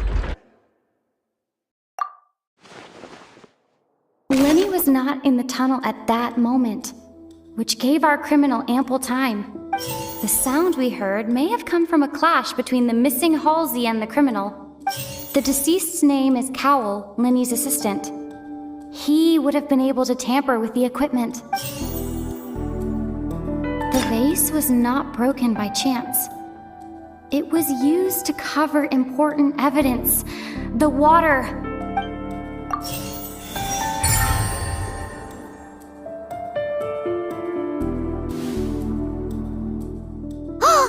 Paimon gets it! It all comes together if Halsey disappeared instead of being kidnapped. Lynette escaped from the water tank, vanishing gradually and leaving only clothes behind. If there's a similar method where a person could be transformed into water... Just a moment, please. I do hope you know how preposterous you sound at the moment. How could a person ever be transformed into water? This is reality we're talking about here, not some magic trick. Must we really? I should think that of anyone. Your friend Linny already knows this truth very well. Magic tricks are ultimately just illusions and misdirection. But Halsey's disappearance is very real. We're talking about two completely different things. Even so, I trust the traveler's judgment. The truth must be out there somewhere. Perhaps some new line of reasoning may open if we try to gather all the focal points that don't make sense. Since Cal was the deceased, we haven't placed much attention on him. But given that we aren't making much progress with the case, it wouldn't hurt to have a look at his belongings, would it? People really do come up with all sorts of harebrained schemes when at the end of their rope. The way I see it, your suggestion that we broaden the scope of our investigation is nothing but a tactic for stalling the trial. Nevertheless, I believe that this is a reasonable request on the part of an attorney. Since the trial does indeed appear to be at an impasse, I believe that additional evidence may help us make more progress. Guards, please step into the lounge and examine the personal effects of the deceased, Cowell. We are still examining the items, but we have already made critical progress that we feel must be shared with everyone post-haste. We discovered several test tubes of fluid within Cowell's baggage, each labeled separately. The notebook in his backpack claims that these fluids are... water from the primordial sea. The primordial sea? The note's contents also indicate that Cowell belonged to an organization that sells illegal drugs and that he had an accomplice. The notebook has many entries concerning safe usage of these fluids, in which the keyword dissolve appears many times. One of these tubes was labeled Opera Epiclese, along with yesterday's date. It is empty. The notes also state that these dissolution properties work exclusively on people from Fontaine. It's likely that Halsey was chosen as some sort of test subject. As such, we believe that the defense's hypothesis is, in fact, supported by sufficient evidence. You've got to be kidding! People dissolving into water? Could something so ridiculous actually be true? Wait a moment. This reminds me of a certain prophecy, but it's just a coincidence, isn't it? Huh. If people can become water, does that mean that the water tank's real use was as a means to hide water stains? And if Cowell was targeting that girl... Wait just a minute. Could that mean... You two, with me, quick! Demoiselle, wait! What about your partners? Let's go. Just trust me. Order! Order! It is undeniable that further examination of the deceased's personal effects has yielded some surprising results, but we cannot yet verify the veracity of these clues. Still, let us assume that these clues are indeed authentic, albeit with the understanding that Ms. Halsey has yet to be found. Guards, please continue examining the items along these lines. Mr. Linney, it appears your hypothesis is supported by the evidence, so please continue speaking. Of course. Thank you, Your Honor. If we uphold this hypothesis, I believe that many of this case's seemingly unrelated clues can be connected together. Right! Like the metal hook! That one didn't make sense at all. Let's think about this. Cowell's methods must have something to do with that water from the primordial sea.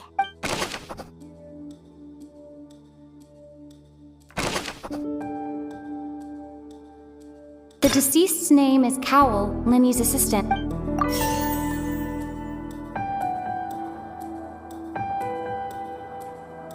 Now it seems like the hook rope was not meant for another magic trick, but was instead some form of triggering mechanism.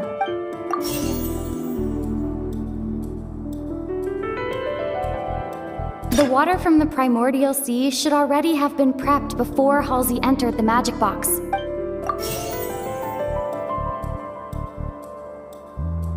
Lynette was in the magic box on stage the entire time. Did she have something to do? I remember there was something else within the inner layer of that box.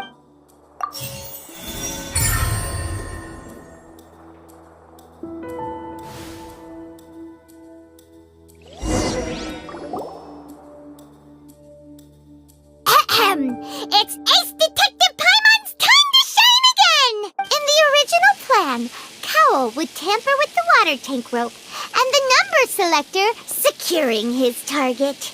When the magic box containing Halsey was lowered, the metal hook would retract gradually and pierce the balloon at the top of the box.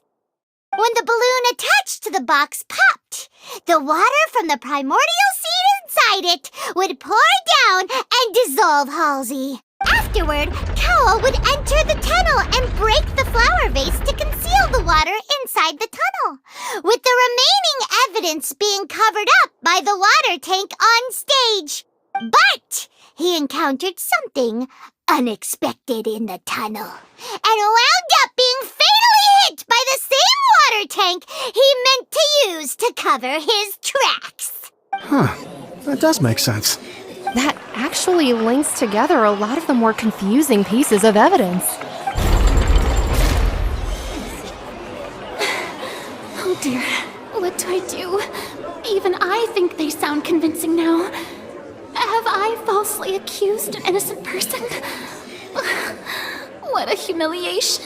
Now, it seems like the only point of contention remaining is the exact circumstances that led to Cowell's death. His notes mentioned he had an accomplice who could be related to the situation. On that note, the guards have just contacted me indicating that they uncovered new evidence. I shall now invite him on stage to share it with us. Thank you, Your Honor. We were just inspecting the luggage of the other people involved in this case, and we found an identical sample of the water from the primordial sea among Linny's personal effects. What? That can't be. Oh, I see. Well, how wonderfully comedic to have your own counterattack only to come back and wound you. Does this not clear all doubt? My dear citizens, my loyal audience, allow me to present my reasoning and bring this performance to a swift close. Linny did not need to take part in the dissolution of the young woman at all. Indeed, he did leave the scene via the vent. Having made modifications to the props beforehand, his accomplice Cowell then caused Halsey to vanish using the water from the primordial sea. But upon his return, in cruel avarice, Linny desired sole credit and prepared to do away with his partner in crime. Ultimately, he knocked Cowell out, and the tool meant to cover the crime up also became a murder weapon. Now, as much as I regret having come to such a viciously straightforward conclusion, it does seem that the famed Fatui is quite the cold-blooded and ruthless organization. Am I right, Mr. Linny? We've used up all the evidence we collected. There's no way for us to make a rebuttal here. Is this the end of the road?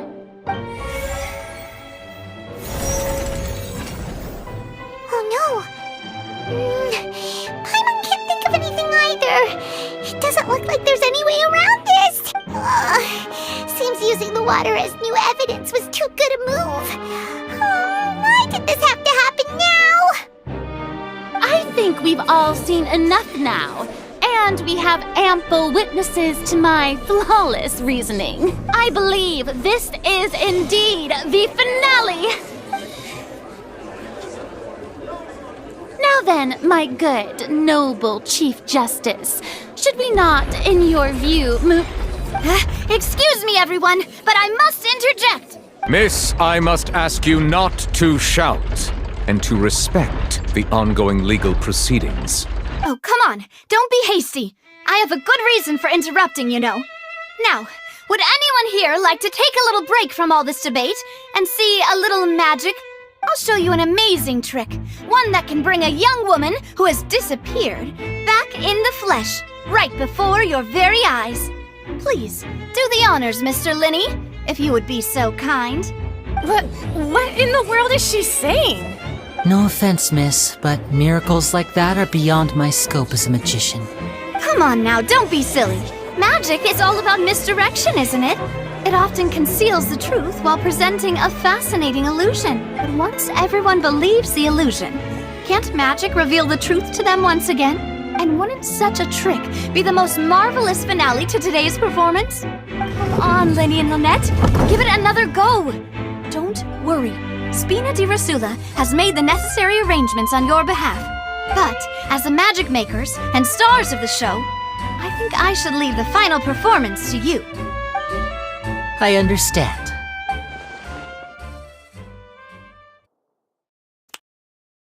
And voila!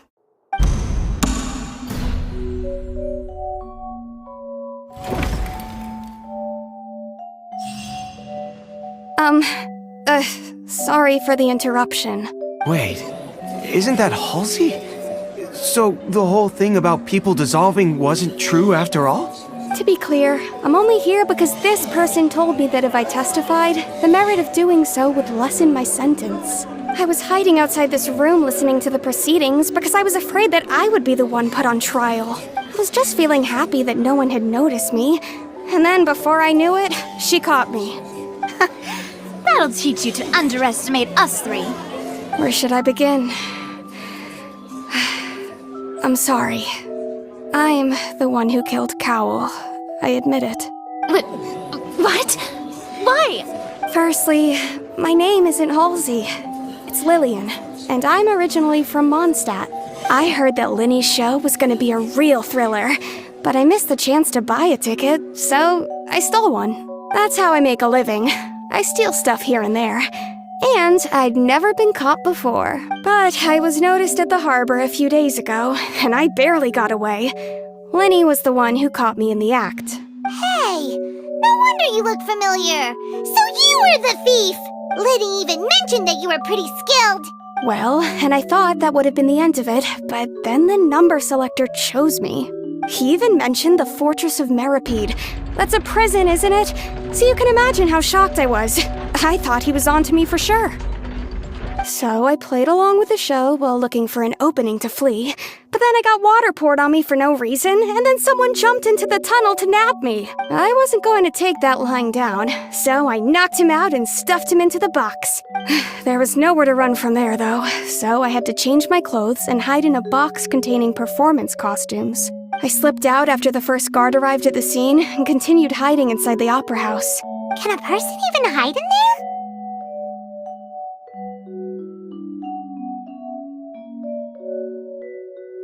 But I swear I didn't know that the water tank would fall down.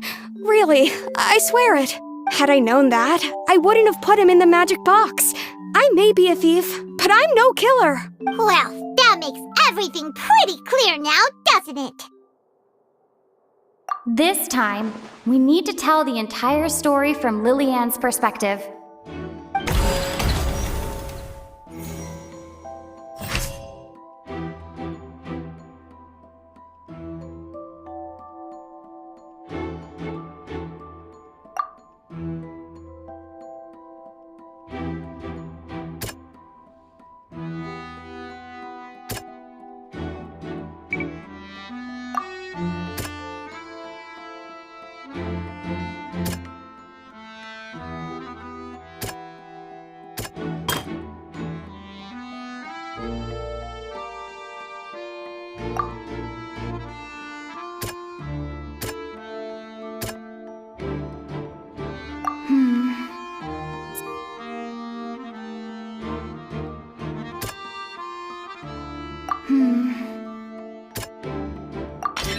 The strange sound wasn't from a fight.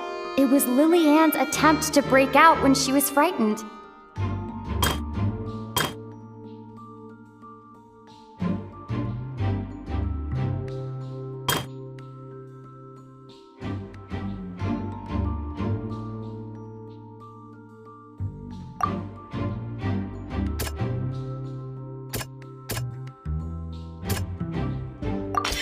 The flower vase was not broken to cover anything up, but was smashed during the struggle between Lily-Ann and Cowell.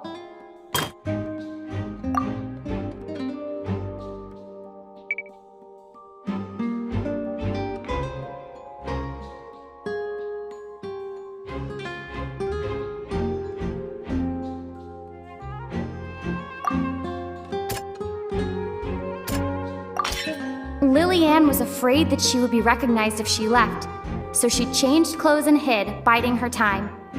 Just what one might expect of an experienced thief. And it's Ace Detective Paimon time! Having been selected out of the blue, Lily-Ann panicked. Her panic only intensified after she entered the tunnel and had water poured on her head.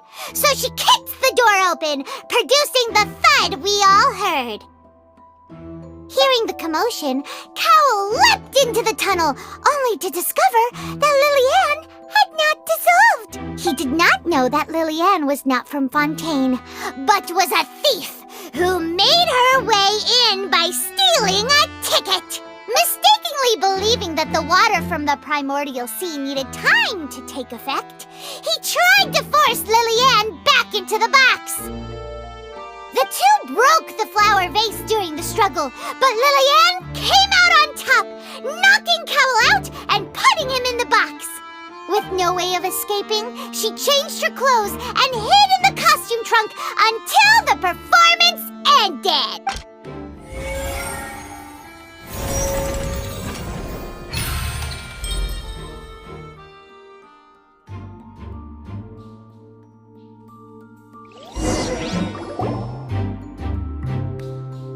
She knew that she would have to go through guard inspection if she tried to leave afterward.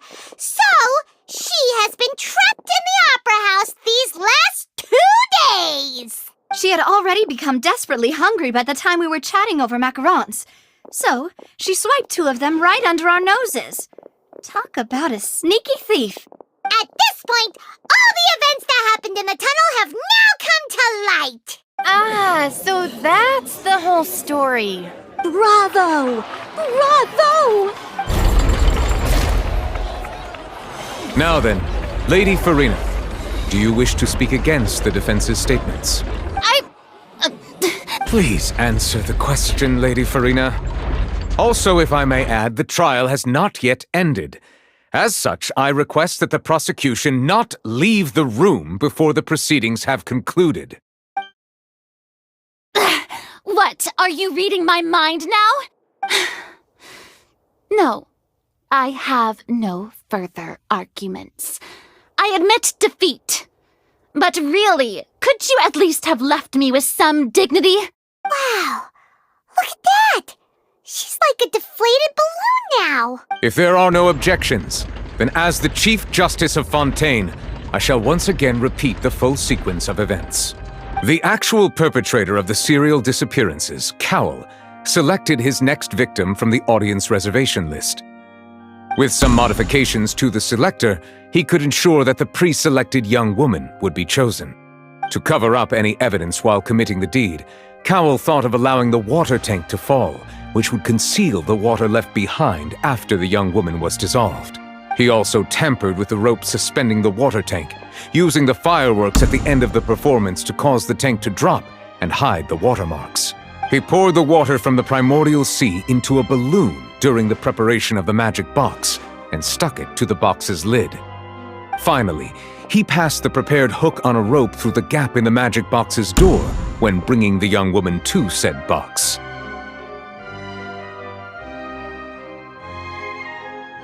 When the magic trick officially began, the box containing the woman was lowered into the tunnel, tightening the hook rope and bursting the balloon containing the water. If all had gone to plan, the young woman would be dissolved at this time. However, Lillian was not from Fontaine, and thus fled the box with a loud noise. Realizing that there was trouble, Cowell entered the tunnel and met Lillian.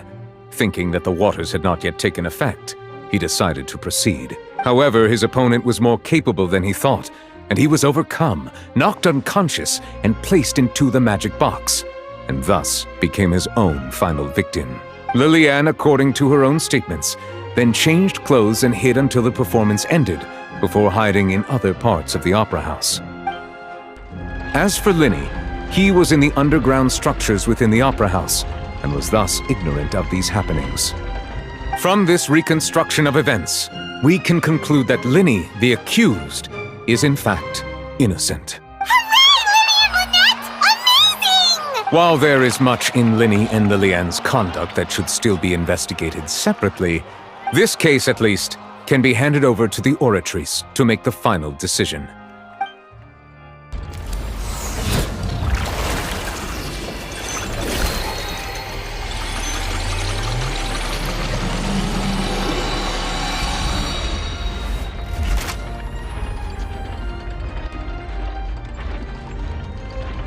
As such, Linny and Lynette are officially declared not guilty. Great work, partners. Thank you all. Thank you so much. Next, I think we deserve an explanation, Guard Vaughn.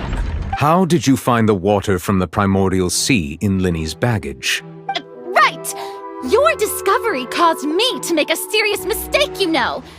Or was that not a discovery, but false evidence that you dared to bring before this court? I suspect that the accomplice mentioned in Cowell's notes was not Linny, but you, yes? I'm sure you know what you must do to lessen your sentence. Speak quickly! Unless you want to earn yourself a one-way ticket to Coupon Town. I was just following orders. We were supposed to place blame for the serial disappearances onto Linny, and thus cause suspicion to fall on the Fatui. The higher-ups said this was the best opportunity to do so. And now that your plan has fallen through, and the secrets of the water have been revealed, you have become a liability to said higher-ups, yes? Therefore, you would be wise to tell everything you know, and seek the protection of the guards. Yes, I'll tell you everything I know. Our boss discovered that the water can cause people to dissolve. It can also be made into a potion, which when extremely diluted, can cause people to experience unforgettable exhilaration. We've been in this business for a while now, and have made decent mora off it. The disappearances were also the boss's idea. I mean, this is the boss we're talking about.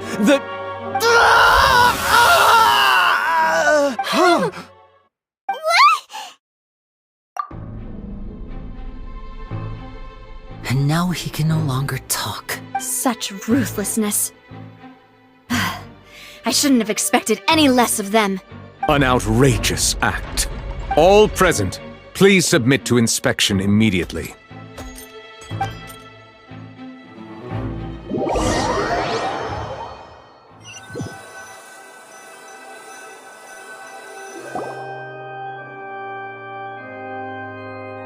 So, we're just going back now?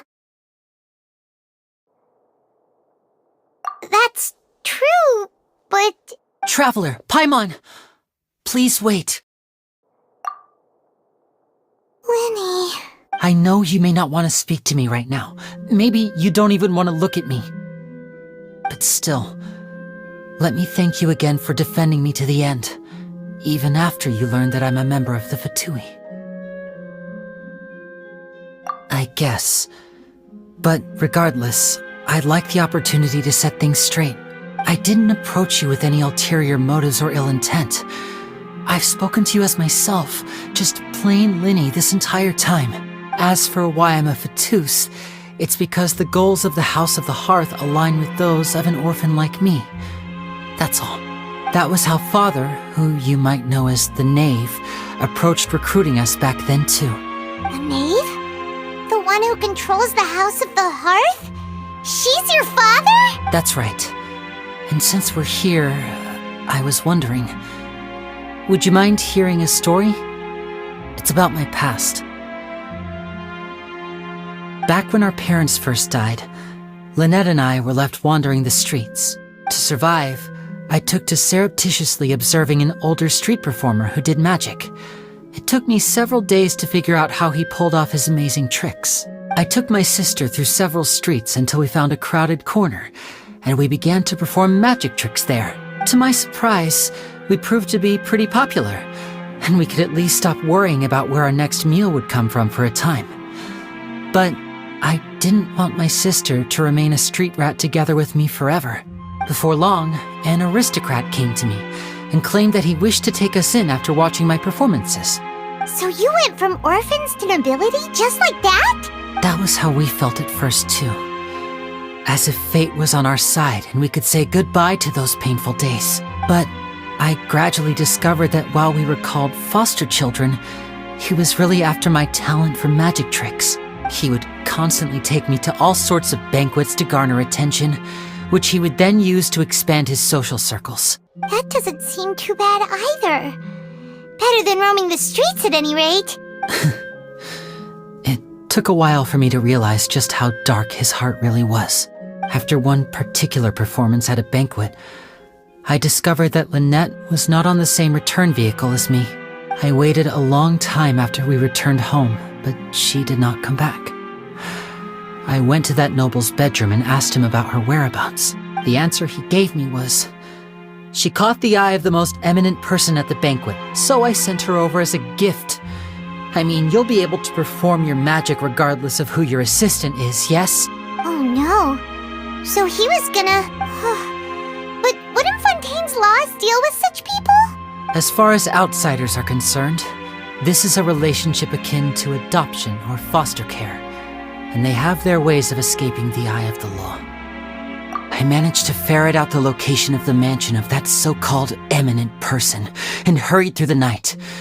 But by the time I leaped over the walls, avoided the guards, and made my way in, all I saw was the moonlit ground covered in blood, and the knave standing there in the darkness. So, she'd already taken care of that guy. That's right. She had rescued my sister before she could come to any harm, and had even discovered several girls hidden in a basement, all of them orphans. Father, the knave, might have seen something in me, and so she made me an offer. The House of the Hearth welcomes you, for your interests align with ours. Here, none will ever betray you. Indeed, betrayal shall never be permitted here. I was hesitant to trust her. I had just been betrayed by nobles. But she was also quick to destroy the noble who had taken us in at first, giving us back our freedom. Oh, so that's how the two of you joined the House of the Hearth. She has her own plans. She has gained permission from the Tsaritsa to first use the Gnosis' power once she obtains it. She plans to use it to find a way to break the prophecy and save Fontaine. So, she believes in that prophecy too? That's right. The whole House of the Hearth is currently working to combat that crisis. Today's case has also proven that people from Fontaine can indeed dissolve into some sort of water, thus further supporting the prophecy. All of us house members here, Lady Arlecchino herself included, are from Fontaine. We won't give up on defending our homeland. To us orphans, the only connection we have left to this world, apart from our family, is our homeland. So, from small deeds like distributing magic pockets to huge schemes like stealing a Gnosis, everything is aimed at dealing with that prophecy. It's all right. I understand. The only thing I can do is relate all this to you. I just hope you can understand that even as a member of the House, I have never stopped making my own decisions, and that I believe what I'm doing is right. If you should need anything at all in the future, feel free to find me. I will do my best to help you, as plain Linny.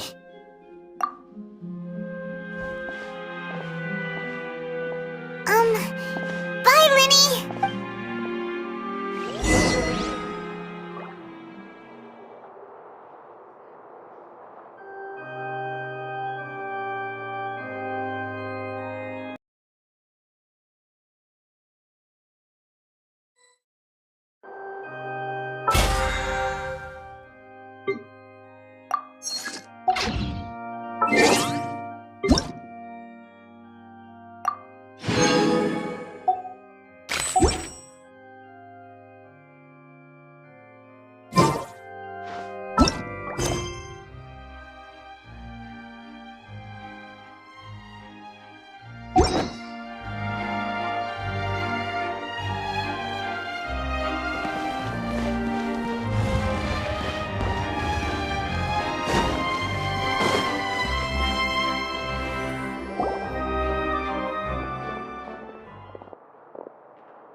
Hey there.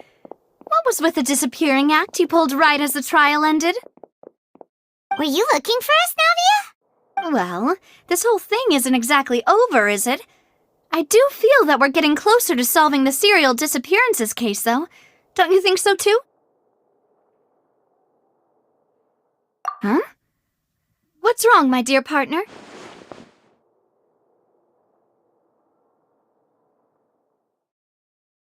Besides, are you sure we're the ones who can crack a case that's been cold for decades now? And given that there's new evidence from the trial, there should be a trail of breadcrumbs for the Hydro Archon's people to follow now, right? Ah, I see. Well, I won't lie. I'm a little shocked to hear that from you. But I suppose you are just travelers who have only arrived in Fontaine after all. Sorry, I might have been too presumptuous. Don't say that, Navia. Ah, and we were having so much fun investigating with you, too. It was like having new waters flowing into a stagnant mire, causing new hope to spring forth, and the reflection in the murk to become clearer. Sorry about that. I'm a bit prone to nostalgia. Don't mind me. Wait, shall we have a farewell meal? You know, to commemorate our time as partners? Huh? Do we really need to get that formal? Well, guess you really did treat us as partners, huh? Well, I'd just like to have a proper ending to every important memory.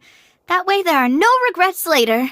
Anyway, it would just be a meal, so it shouldn't take up too much of your time. You don't have to twist Paimon's arm. If Boss Navi is treating, count Paimon in! Oh, wonderful! In that case, why don't we return to the Court of Fontaine and head to the Hotel de Boer? I believe we'll make it just in time for dinner. All right then, let's have our farewell meal!